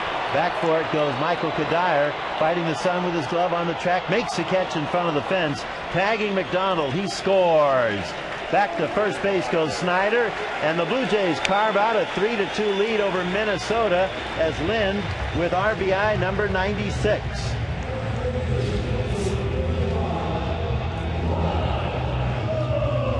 Very nice job by Adam Lind on a pitch trying to work its way down and in. Lind still gets the barrel to it and almost drives it out of here. Just missed it. Now here comes Lyle Overbay, left-handed hitter. He has struck out and flied out. Snyder at first base, 2 down now here in the 5th. Snyder gets a pretty good sized lead. The right-hander set. Baker deals outside ball one. Well, today Lind is hitting third. Cito said next year he envisions Aaron Hill hitting third with Adam fourth. No matter where you put Lind, he's going to use the whole field and hit with power. I think as long as you provide him a chance to drive in runs, he's going to take advantage. Pitch is low. And I don't think, quite frankly, it matters to Adam Lind or most good hitters as long as they're in that heart of the order. Overbay hitting 266. Snyder gets a lead now, tries to take that right foot off the dirt cutout onto the artificial blades of grass. He does so, doesn't go. Overbay fouls one to the screen. It's 2 balls and a strike. I would love to see Travis Snyder earn his way into that heart of the order, because if he does so, that means he's swinging it well and he'll drive in a slew of runs. Scott Baker with a tough time here with the Blue Jays. We mentioned in April it was even tougher, but here he is trying to keep his team in the playoffs and the race anyway with the Detroit Tigers. A throw over to first, diving back in is Snyder. With that kind of a lead and dive back, you wonder if he was thinking of taking off.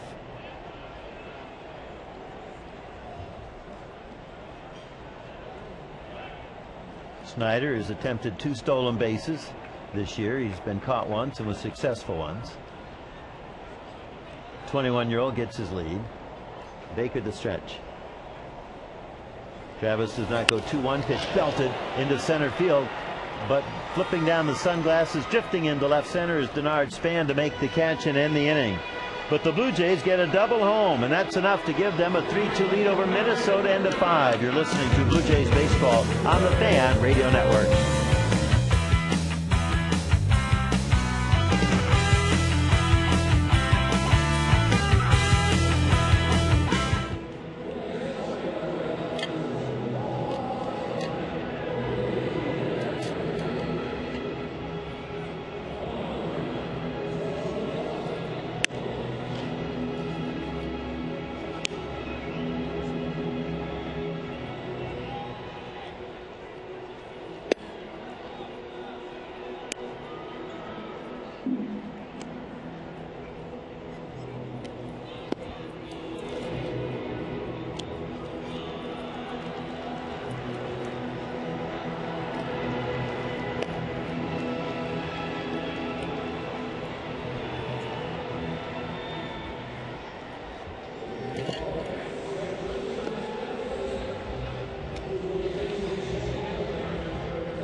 Kubel hits a one-hopper down to first, backhanded by Overbay. Lau goes over to the bag, steps on it in plenty of time. One away. Good thing Lila was able to do so. Another late break by Cecil from the hill. There's so much to learn at the major league level, and for the kids that we've seen this year, going back to Brad Mills and David Percy, who's here now, he's going to start on Monday against the Tigers. Ricky Romero, Mark Zepchinski, Brett Cecil. Now at least they have a point where they can start to refine their game. The batter, Michael Kadire, in first pitch swinging, pops it up at the mound. The catcher backpedals into Cecil. They collide, and it's Cecil who makes the catch. course, what all the teammates of Chavez will say when he gets back to the dugout is, hey, get out of the way, let the sure man have it. Well, there again is just what we're talking about. This whole year has been so valuable for the aforementioned pitchers that we just talked about. And next year they'll go to camp and begin to work on some of the things that we're seeing right here that you know they can improve upon. What I think young guys can do is you can come back next year and no longer be in awe, but be aware. Delman Young takes strike one call. You're aware of how good other players are, but that you're right in that same ballpark as well if you can just polish it up a bit.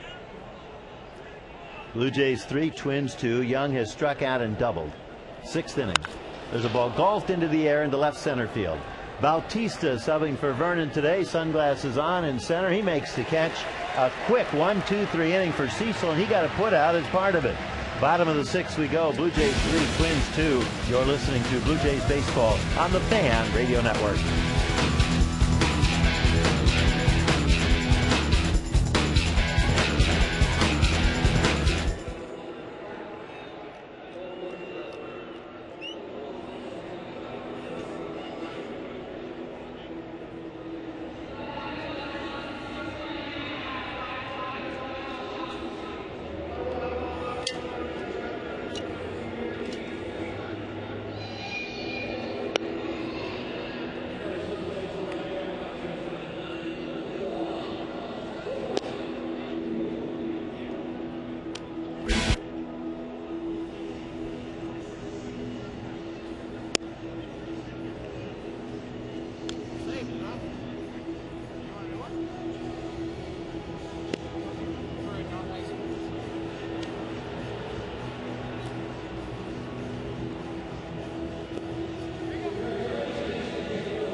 Bottom of the 6th inning, Blue Jays 3, Twins 2. Twin starter and right-hander Scott Baker in with a first pitch curveball to Edwin Encarnacion, who has struck out and fouled out. Right-hander hitting third baseman is set in the box.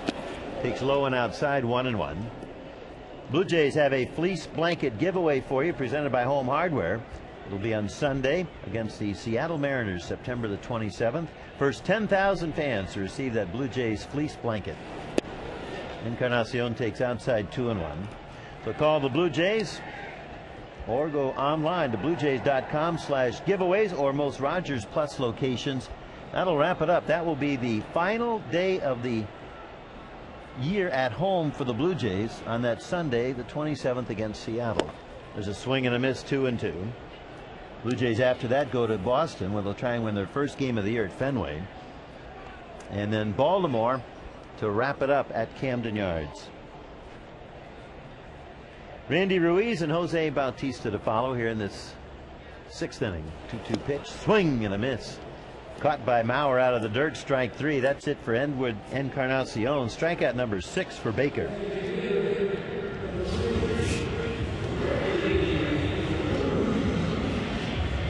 Saw yesterday that the Cardinals' great Albert Pujols had his 10th multi-home run game this year. He's hitting .331, 47 home runs, 124 RBIs. That's about as close as you can get to becoming the first Triple Crown winner since 1967 when Yaz did it with Boston. There's a foul back. Pujols is second in average with that .331 mark, or he might be there.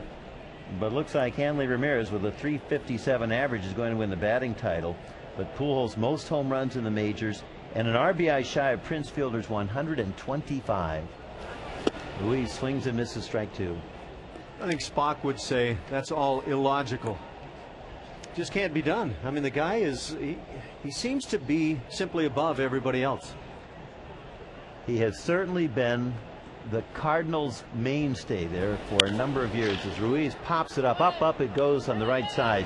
Second baseman Nick Punto uses his glove as a shield from the sun in shallow right, makes the catch. 2 down. Punto thinks that's the 3rd out, so we'll see you in Kangaroo Court, Nick. But for Albert Pujols, he just keeps getting better and better and better. Beloved there in St. Louis, and that's going to make any manager look pretty good, huh? Well, as long as Tony La Russa can still spell Pujols, he's going to do just fine. Put him right there in that lineup. And yesterday, the Yankees win it with a pinch hit 3-run home run by Jorge Posada coming off the bench. A 4-2 win over the Rays. There's a strike called. The Yankees have won 91 games, lead the major leagues in runs scored. They are the team to beat this year. There's a foul back 0-2. Well, on top of that, big day for Derek Jeter, tying the Iron Horse. Yeah, nice to see Jeter go 3 for 4 to do that. Derek was just here, and Lou Gehrig and Derek Jeter each with 2,721 hits. Baker, strike 2 pitch is low.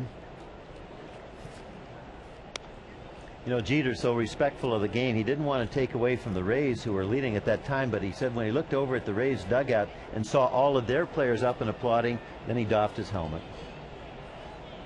1-2 pitch is low. Yeah, that's nice to see. A lot of today's players are probably too young to have much recollection of stories about Lou Gehrig and who he was and his place in history of this game, but it's a phenomenal name, and when you start associating with Babe Ruth and Lou Gehrig, you have just really climbed those scales. Blue Jays 3, Twins 2. 2 outs, bottom of the 6th inning as Baker spins one into the dirt. 3-2 now on Jose. And the top 3 hitters in the history of the Yankees, Gehrig and Jeter, now tied, and Babe Ruth second. That's the company Jeter's keeping now with his marvelous career when he broke in '95 as a September call-up and then Rookie of the Year in '96. Bautista takes outside ball 4. A 2-out walk. Jose, a perfect day going, a double and a home run, and now a walk.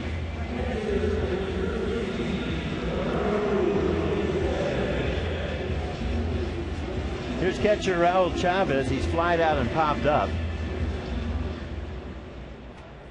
And for manager Jim Tracy out in Colorado, he's in the record books now. The first major league interim manager ever to take over a team 10 games under 500 and move them to 20 games over 500, as the Rockies are now 80-60. A 30-game swing. The pitch is fouled off to the right, strike 1. That is getting it done. Jim Tracy taking over for Clint Hurdle when that club was 18-28. Colorado with a 4-game lead on the Giants, and they're just 2.5 games back of the Dodgers, so they're not done yet, and they've won 6 in a row, have the Rockies. They're not just going to settle for the wild card. They can win that whole division. It's right there for the taking.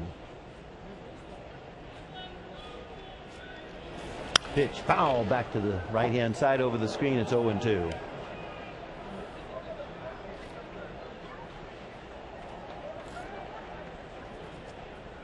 You know Jim at all?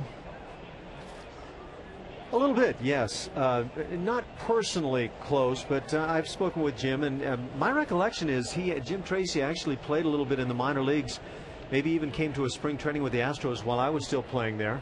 Good guy, just one of those guys that played for a long time as a minor league player. Bautista's first strike 2 pitch. Half swing, did he go on the appeal? Yes, says the plate umpire Joe West. He didn't need an appeal, and on that strikeout the inning is over. We go to the 7th. Alan to call it for you.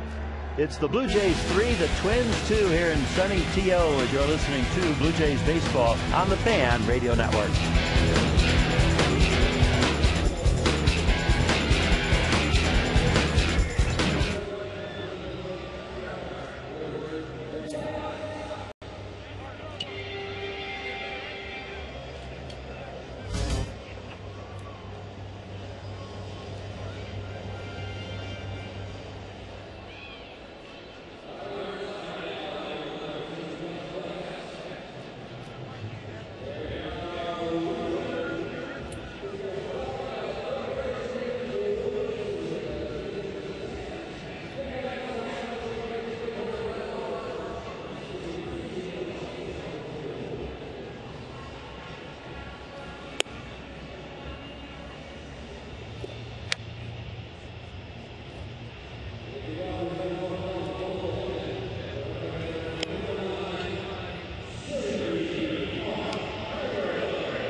It's a 3-2 Toronto lead. We go to the 7th inning. Brett Cecil done with his work on the afternoon, worked 6 solid innings and stands to win it as the Jays lead it 3-2. They've been out hit by the Twins 7-5, no errors on this afternoon. Jeremy Accardo now comes on and takes over on the hill for the Jays, and presently is standing at the top of the mound talking with his catcher Raul Chavez. Our broadcast is brought to you in part by Home Hardware and Home Hardware Building Centers, homeowners helping homeowners.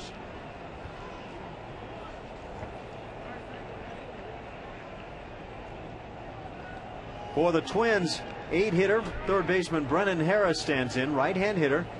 Accardo with that bright blue glove now works from the stretch, and the first pitch, fastball, runs down and in.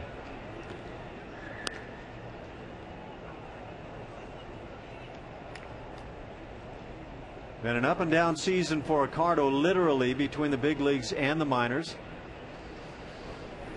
The 1-0 misses low. 2-0 the count as Accardo comes on and immediately falls behind.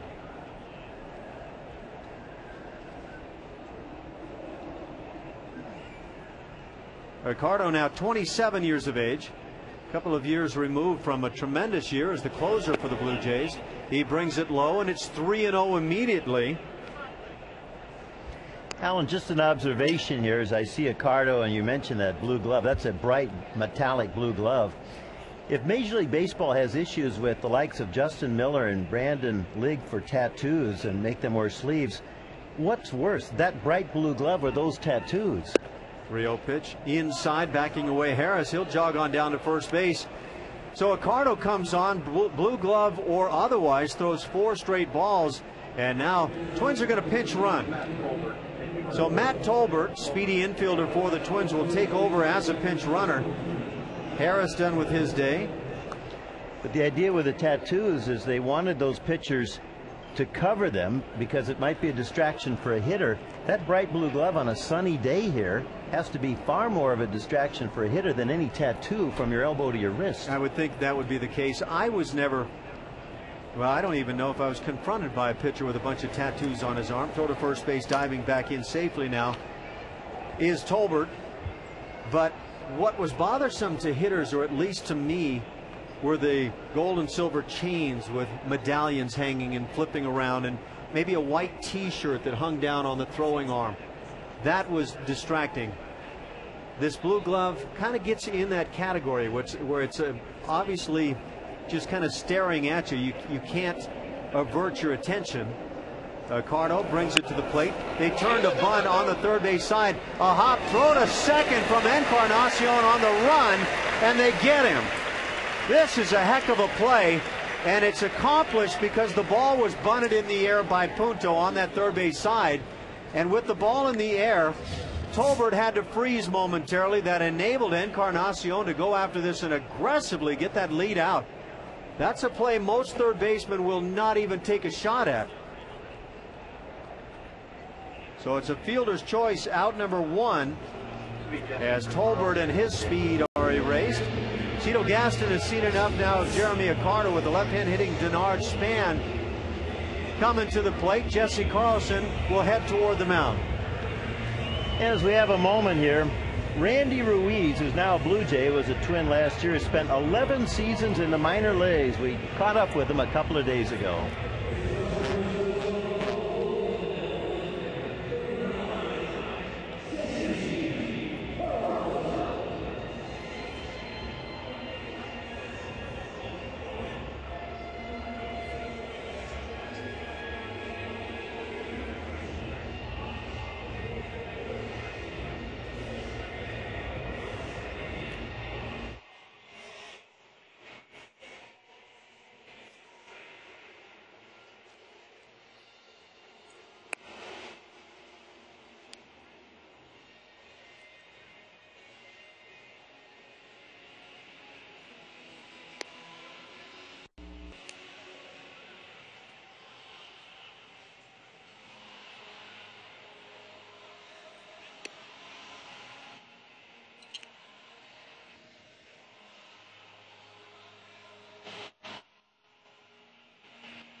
For him, there's more to it than just the baseball, and you know he's going to be a success whatever he does.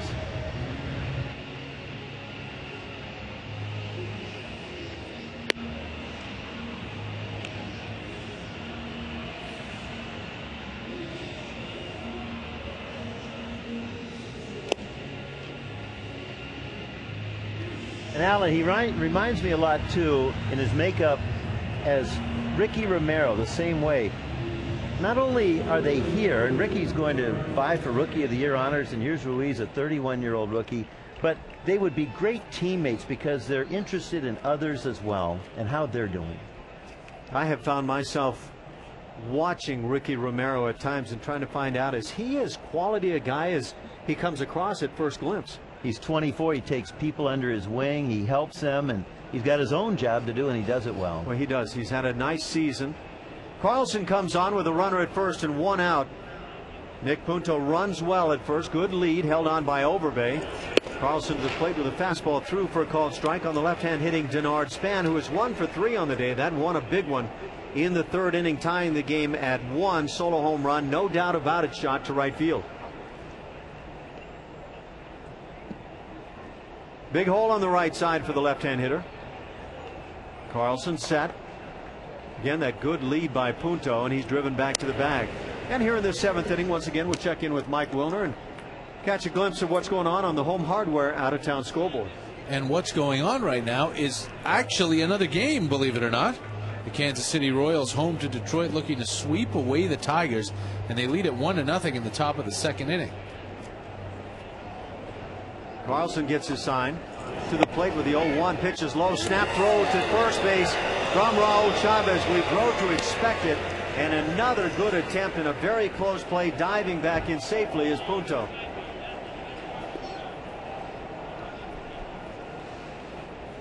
Alberto Callaspo has a sac fly for the Royals, who loaded the bases with 1 out, but couldn't push more than just the 1 run across.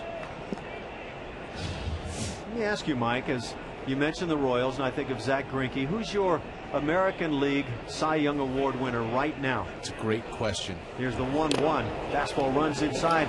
Dropped initially by Chavez, but like a cat on it. And right now the answer is I don't know. And I should correct myself. The Royals actually had the bases loaded with nobody out and scored only the 1 run. So that makes it a little worse. Zach Greinke leads the American League in earned run average by almost 4/10 of a run over Felix Hernandez. And that's a wide spread. It's a huge spread. He only has 13 wins, though he plays for a terrible team. One would think that might work in his favor. He's up there in innings pitched, 2nd in the league in strikeouts, 1st in shutouts. 2-1 the count, 1 out here in the 7th inning. A 3-2 Blue Jays lead. Carlson to the plate, pitch foul down the left field side. But then you have Justin Verlander, who's leading the league in wins, leading the league in strikeouts, among the league leaders in innings pitched, and top 6 in ERA. That's pretty strong. Of course, then you've got the supposed East Coast bias on the voting and CC Sabathia. Yep, you've got CC Sabathia, who's also sharing the league lead in wins. Carlson throws to first base, driving Punto back to the bag. 2nd in innings pitched, not up there in strikeouts, and a worse ERA than Verlander. So I would have Verlander ahead of Sabathia, and I might have Greinke ahead of both of them. As a voter, do you have the courage to make that vote? And I think a lot of times that's why it's so hard to win that first Cy Young or big award. Runner goes, 2-2 pitch down and away. Throw from Chavez now, and everybody told now there was timeout called. It is a balk on Jesse Carlson as he delivered to the plate. It would appear that the second base umpire, Paul Schreiber, grabbed at his chest and indicating maybe he made the call, or was it the first base umpire, Ed Rapuano? Apparently no stop from Jesse Carlson, and so the balk has been called. And in watching the play, another great throw and a great job by Raul Chavez. A pitch down and away. Chavez did all he could, and it looked like he was going to get his man. We'll get a peek at it here at the ballpark, and I do not detect anything different from Jesse Carlson than we've watched virtually every time he's come set and delivered to the plate. Nonetheless, the balk called. Now the tying run at second base with one out, a 2-2 count, and the pitch to Span. Same delivery from Carlson, a swing and a miss down on strikes. First strikeout for Jesse, and the fourth of a Twins hitter on the afternoon.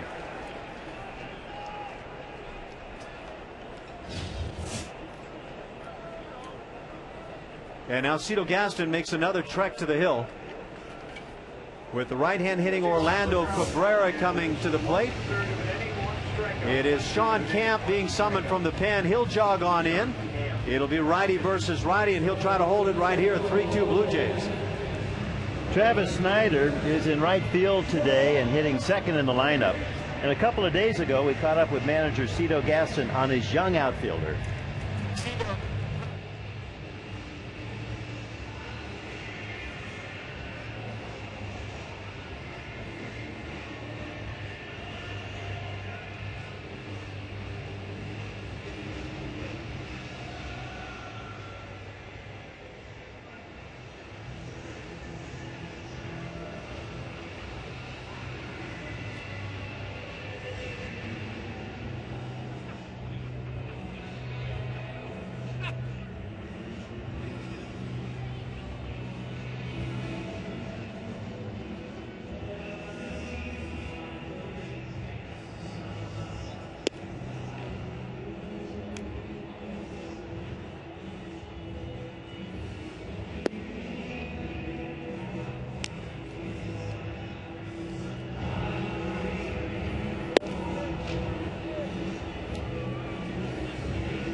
Coming to the big leagues, and I didn't have expectations like Travis Snyder has had placed upon him. Certainly didn't have his abilities, and sometimes that's a huge blessing, but it's also a bit of a burden at times when you're struggling. So now 2 outs. Punto, the runner at second base, there with the balk pushing him in that direction.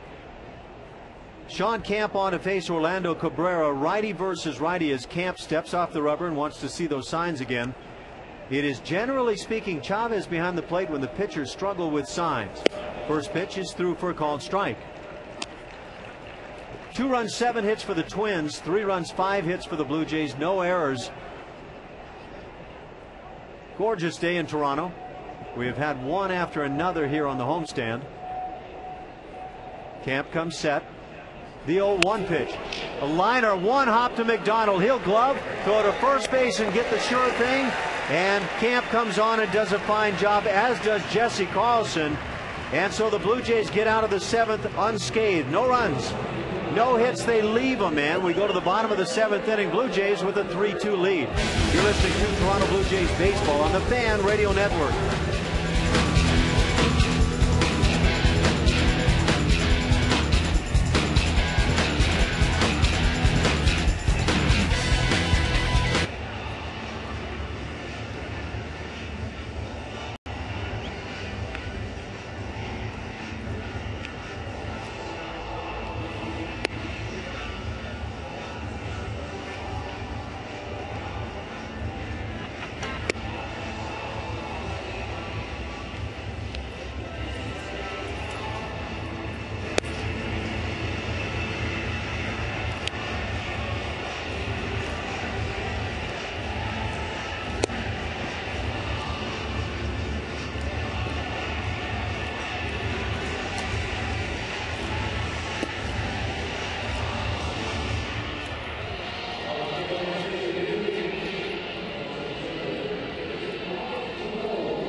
It's 3-2 Toronto on top of the Minnesota Twins here in the fourth and final game of this set with Minnesota. The final game of the homestand, an 8-game stand as the Yankees came in to begin it.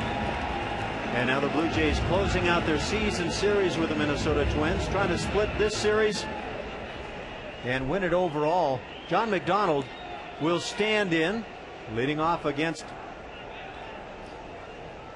Scott Baker, and his first pitch is a breaking ball up and in.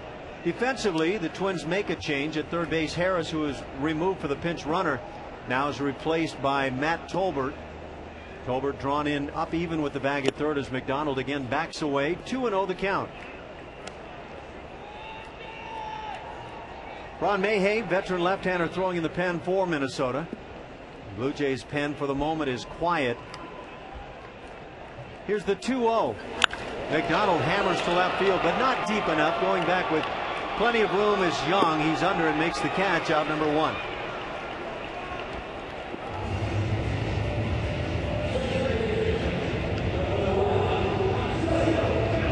Rogers high-speed internet. It's the fastest and most reliable, period. Visit provenfastest.com. Back to the top with Joe Inglet. Travis Snider waits on deck. Inglet has walked and scored, struck out and grounded out. That ground out proving big in this game came in the fifth inning after the leadoff double by John McDonald. Inglet got tied up, grounded one to the right side, and moved the runner to third, eventually scoring on the sac fly by Adam Lind, and that's the difference in the game. Inglet flies to left field. 2 putouts here in the inning by Delman Young, and 2 quick outs as Travis Snider comes to the plate.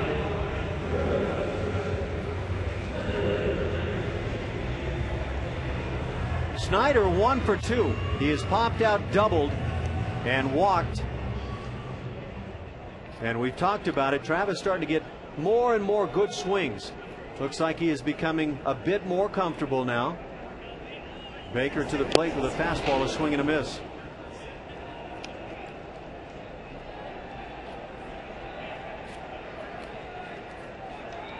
For Travis, the batting average at .234. 6 homers. Baker back to the plate. The 0-1 pitch is a fastball outside. And now left-hander Scott Downs starting to get loose for the Blue Jays.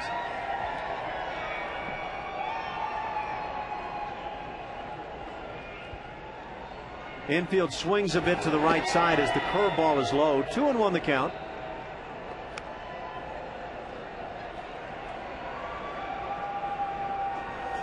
Right here at home this year, Snider hitting .227. 4 of his 6 home runs have come here at the Rogers Center. The 2-1 pitch misses, so Snider patiently watching pitches out of the zone. Sees the count go to 3-1. Waiting on deck is Adam Lind. 3-2 Jays leading here in the 7th inning. Baker to the plate.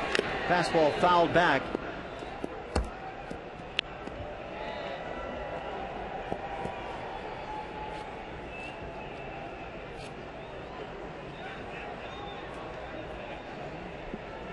Travis returning to the ball club, hit 3 home runs in the month of August. Still looking for that first big swing here in the month of September. Here's the 3-2 pitch, off speed and missing high. So Snider draws a second walk on the afternoon. He's at first for Adam Lind. And now the skipper Ron Gardenhire is going to make his move to the mound. He's already pointed to the pen, and he will turn to left-hander Ron Mayhay. So as Mayhay comes on, makes that jog in the warm-up tosses, good chance again to check in with Mike Wilner and see what he has to say on the Home Hardware out-of-town scoreboard. And I can fill you in on the one game that is currently ongoing, and it is in Kansas City, and you can bet it's on in the Minnesota Twins clubhouse right now as the Royals are trying to sweep away the Detroit Tigers. They have a 1-0 lead in the bottom of the 2nd inning with Unieski Betancourt at the plate and a runner on second. Alberto Callaspo hit a sacrifice fly in the bottom of the 1st, and Betancourt just singled in Alex Gordon, so it is now a 2-0 Kansas City lead. In the bottom of the 2nd inning, Lenny DiNardo is making his season debut on the hill for the Royals. Jared Washburn 9-8 going for the Tigers, who currently lead the Twins by 5.5 in the AL Central. Tonight, the Angels will try to sweep away the Seattle Mariners. John Lackey 9-7 on the hill for the Halos, facing Ryan Rowland-Smith, who's 3-2. The M's have lost 4 in a row. Halos have a 4.5 game lead on Texas in the AL West. In about 25 minutes, they'll get started in Denver. The Colorado Rockies, home to the Cincinnati Reds. Rockies looking for the 4-game sweep and their 7th straight win. Jose Contreras, 1-0 in Colorado, gets the call against Kip Wells. 1-3 for the Reds. Colorado is 2.5 games back of the idle Dodgers for first in the NL West, and they lead the idle Giants by 4 for the wild card. 3 other games in the National League tonight, 2 of them at 7 o'clock. The Phillies will try to sweep away the Nats in Washington. Joe Blanton against Levon Hernandez. The Marlins have the Brewers out at Citi Field in New York. They'll throw Sean West against Bobby Parnell. And tonight at 8:05 Eastern, it's the Astros home to Atlanta.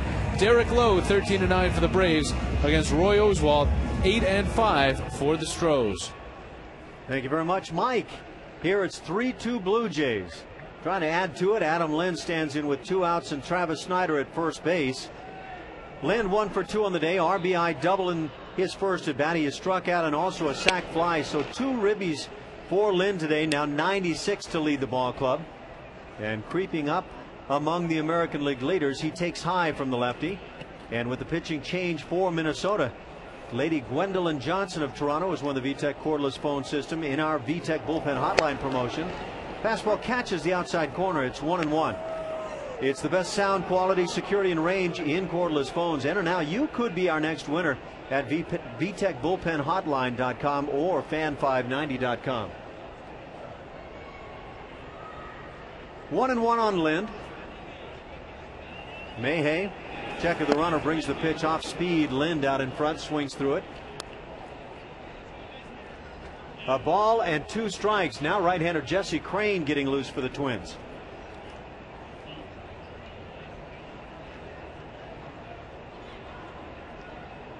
Mayhay making his 28th appearance for Minnesota. Pitch is high. 2-2 the count. Hole on the right side for Lind, with first baseman Justin Morneau holding at the bag.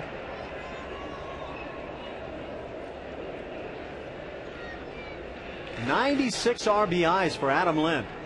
Going by Aaron Hill as he's away from the ball club with the birth of his baby daughter. Pitches down, 3-2 the count. That'll put the runner in motion from first. Travis Snyder will be on the go. Justin Morneau has given the information to his pitcher. He'll be right behind the runner.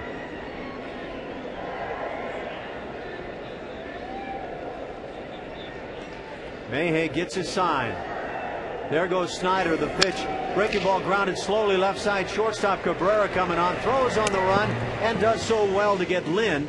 And that does it for the Blue Jays in the 7th. No runs, no hits. They leave a man. To the 8th we go, where Jerry takes over with the Blue Jays leading it 3-2. You're listening to Toronto Blue Jays baseball on the Fan Radio Network.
The Super 8th inning is brought to you by Super 8 Worldwide. Destination Super. Visit super8.ca.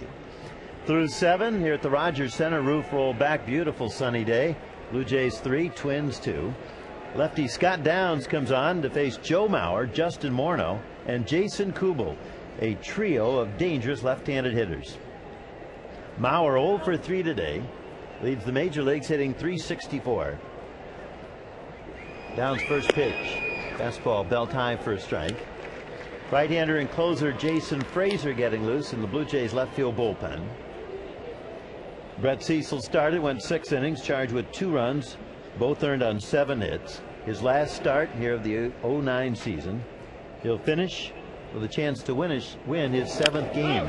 There's a ball fouled off right-hand side to coach Jerry White in that first base coaching box.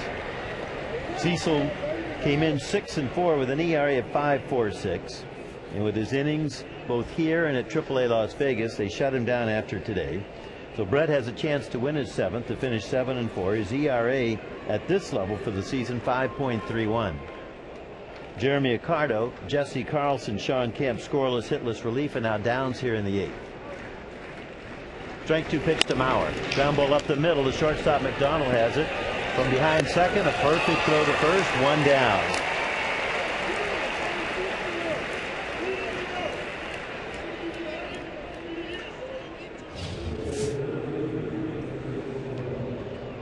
Jerry Howarth along with Alan Ashby and Mike Wellner, with our engineer Tom Young here at the Rogers Center. Joe Cecilia back in our Toronto studios. Delighted you could join us for some Blue Jays baseball here today. Getaway day for both clubs. The Blue Jays flying to Detroit for 4.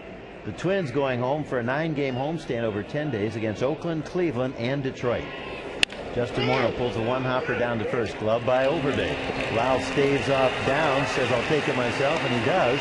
2 quick outs here in the 8th. Big inning for Scott Downs as you try to get through this 3, 4, 5 portion of this order. And this is an area, Alan, where not only are they good hitters, they've got power. They really do. And you look at Jason Kubel, another left-handed bat coming to the plate, but a guy not affected greatly by left-hand pitching. 22 home runs on the year. He's followed by Kadire, who has 24. Scott Baker goes 6 2/3 for the Twins. It's his game to lose. He comes in here 13-7, and he's won his last 7 decisions. Struck out 7, walked 4. Kubel, left-handed hitter, as we mentioned, takes strike 1 call at the knees. Downs has had another excellent year. He spent time on the disabled list with that bruised foot underneath his big toe. Downs 1-3 in 42 games, ERA under 3. Kubel swings and he misses strike 2. There's the Downs curveball that has helped him over 42 innings to strike out 41 and walk only 13.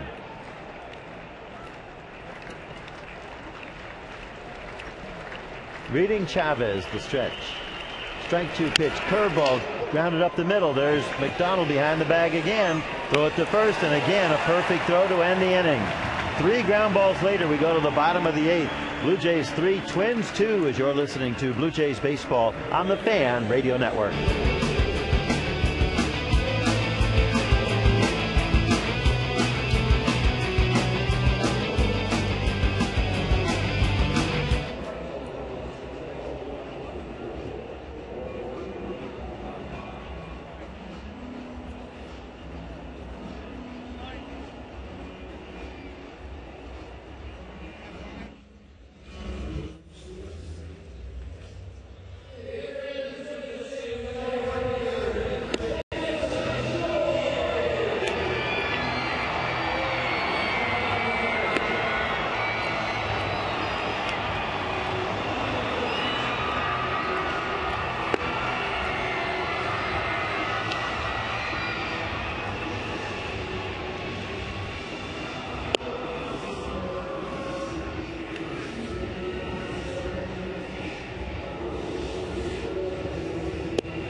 Fans, you can always catch every out-of-market game live on your computer with it.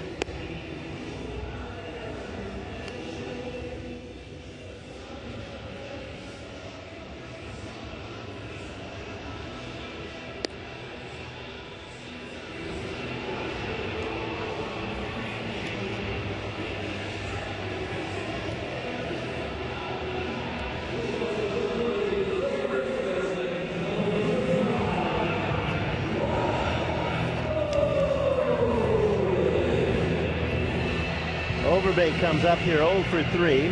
Tomorrow night in Detroit, Brian Talent against Nate Robertson, couple of left-handers. Saturday night, Scott Richmond against Edwin Jackson. Sunday afternoon, Ricky Romero against Rick Porcello, a couple of rookies, 12-game winners apiece. Monday night, David Percy against Justin Verlander. Mayhew's pitch misses, ball one, comes to the backstop. So those are the matchups. Blue Jays and Tigers at Comerica. Blue Jays then go to New York for 2 against the Yanks. Off day in Florida, and then wrap up the road trip with 3 against the Rays. Overbay takes it inside. David Percy, meanwhile, on Monday will make his first start since coming back from AAA Las Vegas. Left here 0-2 with an ERA of 7.01 in 5 starts. He gets Justin Verlander, not an easy assignment. He's 16-8. There's a pop-up to short, captured by Orlando Cabrera. And with that, here comes manager Ron Gardenhire for the Twins. We asked Cito the other day about the September call-ups, not only David Percy, Jeremy Accardo as well, and Kyle Phillips. And we asked Cito his thoughts on Percy.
Ended up hitting 300 in over 70 games at AAA Vegas.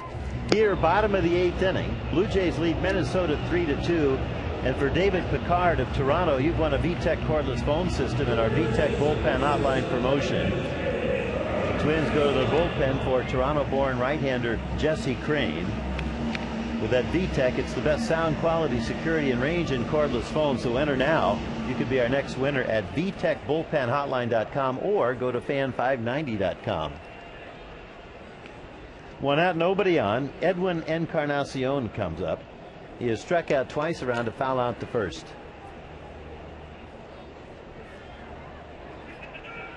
From the stretch, Crane's pitch high, ball one. Crane in 42 games, 5-4. Jesse's ERA is high, 5.63. Well, he's given up 40 hits over 40 innings. He has walked 20, striking out 35. He's in with a sharp breaking ball in for a strike. 1 ball and 1 strike on that slider at about 87 miles an hour. Randy Ruiz on deck.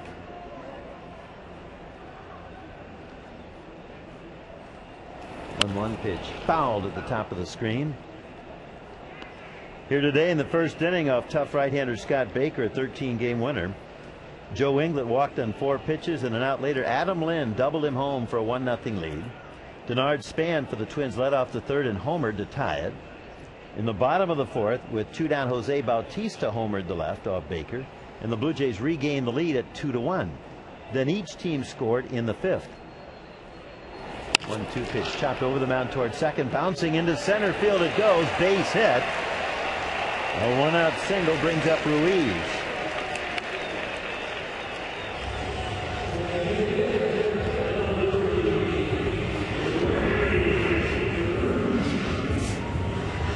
Orlando Cabrera singled out Brett Cecil in the 5th inning. That tied the game at 2. He brought home a Nick Punto leadoff double. But the Blue Jays answered in the bottom of the 5th inning as Adam Lynn's sacrifice fly cashed in John McDonald's leadoff double. John moved over to third on a ground ball off the bat of Joe Inglet, a textbook run, and that's the difference right now. Ruiz fouls one off to the right. How often do we talk this year about the Blue Jays' inability to get runners over, or when they do get them in, that ball rattles around the seats and the fan finally grabs it. But isn't it noteworthy that when it's done properly, it's the difference in a 3-2 lead over Minnesota here in the 8th inning? You come down to it in all those one-run games. Either one or some group of little plays are the difference. Ruiz swings and misses, strike 2. And I think clearly the Blue Jays in the position they're at, they want to get better, but one of the ways to improve themselves is to stop making so many mistakes and do things correctly when you have opportunities. And this one's not over yet. When you get to the 9th inning, Michael Kadire, Delman Young, and Matt Tolbert and/or pinch hitters. Ruiz takes outside.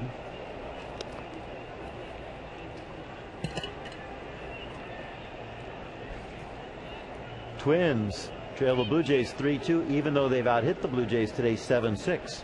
Ruiz 0 for 3, struck out, flied out, and popped up. Encarnacion the lead at first with 1 out. 1-2 pitch taken by Randy. It's 2-2.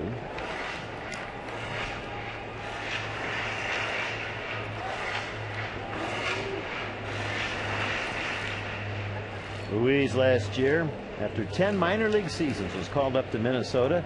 And in 22 major league games, his first he had 274 with a home run and 7 RBIs. Chipped in with a couple of doubles as well among his 17 hits. There's a ground ball, 1 hop to short, taken by Cabrera. The second one, back to first for the double play. Hard slide by Encarnacion, but turned nicely at second by the veteran Nick Punto. With that, we go to the top of the 9th. Jason Frazier will come on. It's the Blue Jays 3, the Twins 2. You're listening to Blue Jays Baseball on the Fan Radio Network.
Here's Mike with another look at that Home Hardware out-of-town scoreboard. And we are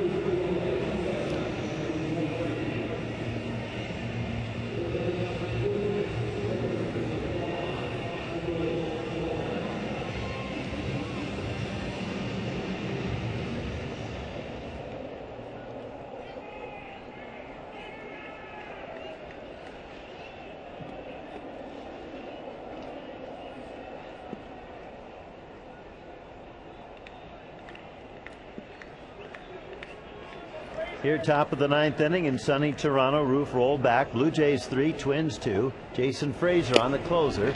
And he pumps in a first pitch fastball strike to Michael Kadire. The Twins' right-handed hitting right fielder is 1 for 3 with a double to right. He's also hit into a double play and popped up to the mound. Frazier comes on 6-2 with an ERA of 2.23. There's a splitter fouled off the end of the bat to the backstop. No balls and 2 strikes. Frazier 7 of 9 saving games. Accardo, Carlson, Camp, and Downs all hitless, scoreless relief here after Brett Cecil went the first 6, charged with 2 runs on 7 hits. Delman Young is on deck, and then Matt Tolbert is due up. Kadire had a pinch hit 2-run double last night in the 9th inning off Halladay. Strike 2 pitch bends outside.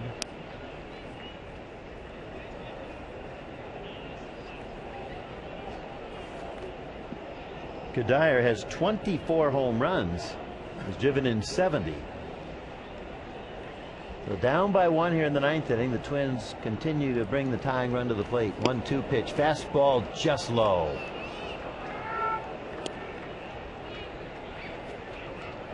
Two and 2 on Kadire.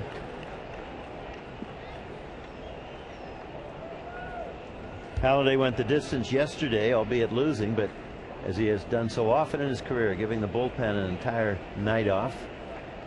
The stretch. 2-2 pitch. Fastball fouled off right hand side. Jason pitched Tuesday when a scoreless 9th inning in the Blue Jays 6-3 win. That was enough for a save, his 7th. That again featured Carlson, Downs, and Frazier.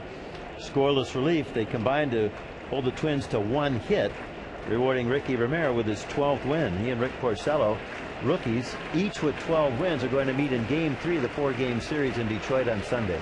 2-2 pitch, breaking ball, line to left, down the line, hooking, foul! Just foul by about the length of a baseball.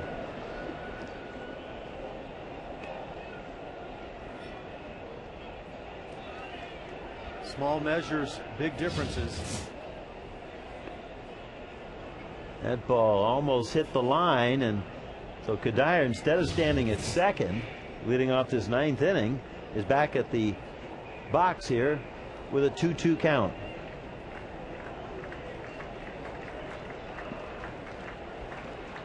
Kadire against Frazier. Edwin Encarnacion guarding the third base line. And the stretch.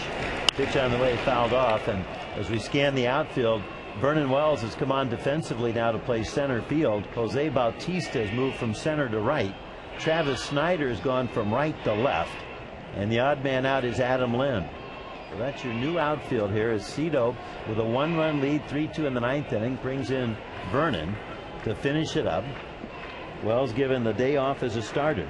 Adam goes 1 for 3 with a sacrifice fly. He doubled home a run in the first, had the sacrifice fly to break a 2-2 tie in the 5th. Another foul hit down the right side by Kadire as the battle rages here between Frazier and Kadire. Well, Adam, wherever you are, congratulations on a day that the Blue Jays go 0 for 7 to this point, hitting with men in scoring position. The club scores 3 runs, and with the sound pitching, a 1-run lead on a team that's still very much in the playoff race, trailing Detroit by only 5.5 games in the Central Division. Lynn now with 96 RBIs. 2-2 pitch. Chased and missed. He struck him out as Kadire went after a shoulder-high fastball.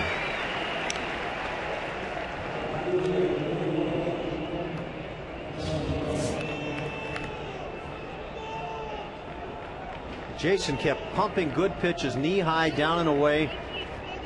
And that leaves your hitter thinking, okay, well, I've got to really protect right here. And then suddenly one gets away out of the strike zone. And oftentimes that's a strikeout pitch. Kadire did everything but finish right there and almost had the double. Fastball to Delman Young, inside, ball 1. Young 1 for 3, a double to center. He's also struck out and flied out. Raul Chavez, that's the target for Frazier. 1-0 pitch. Breaking ball weakly hit off the glove of Fraser. He picks it up first base side. Underhand toss to Overbay. Got him.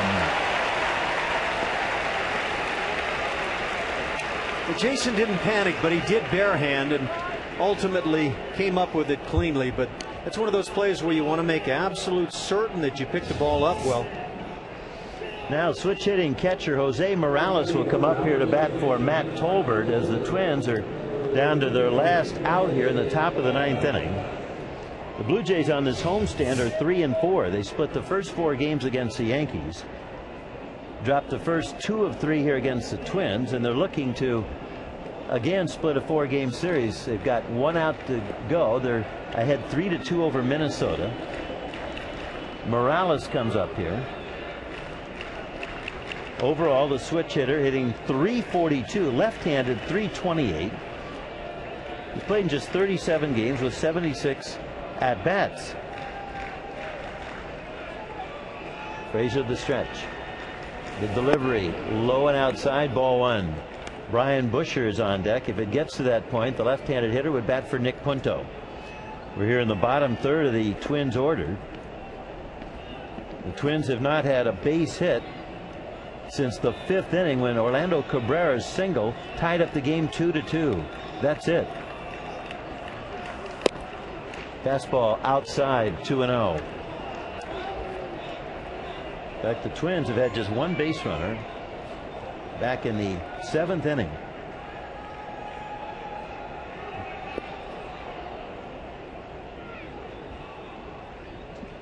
Morales caught in the game last night. Ended up 0 for 2 and drew a walk. Frazier's fastball strike on the outside corner at the knees. 2-1. That's painted awfully well when you have a 2-0 count. Temptation might be to pump it through the heart of the plate, but you can't afford that big swing. Bautista backed up in right. Vernon's in left center field, medium depth, and in fairly medium depth to shallow left field, Travis Snyder. 2-1 offering, swung on and missed, strike 2. There's a case of a hitter trying to get that big swing and creates an overly aggressive situation, swinging on a pitch out of the zone. 2 balls and 2 strikes on Jose Morales. A crowd of just 11,461 on the heels of the smallest crowd in the history of the Rogers Center to see the Blue Jays, 11,159 last night. On their feet, Frazier the stretch. And the 2-2 pitch, fastball popped up at short. McDonald goes out. Snyder comes in. John says, "You take it, Travis," and he does, as the Blue Jays win it 3-2. Jason Frazier puts a capper on a bullpen of Jeremy Accardo, Jesse Carlson, Sean Camp, and Scott Downs, all of whom combine to blank the Minnesota Twins without a base hit, rewarding Brett Cecil with his 7th win in this, his last start of the season. Well, that's a nice way to go out for Brett. Now, I don't know what the plans are. Is Brett going to stay with the ball club and just kind of keep his eyes on things and continue the workouts? But one way or the other, this is the way you want that young pitcher to go out. And how about the run in the 5th inning of a 2-2 tie? A double by John McDonald, who gets the start at short for Marco Scudero, gets some rest.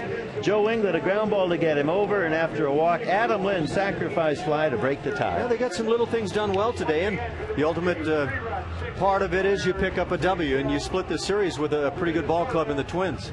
3-2 Blue Jays over Scott Baker in Minnesota. Baker's record will fall to 13-8 with the loss. Cecil with the win, now 7-4. We'll be back with the totals and more right after this as you're listening to Blue Jays Baseball on the Fan Radio Network.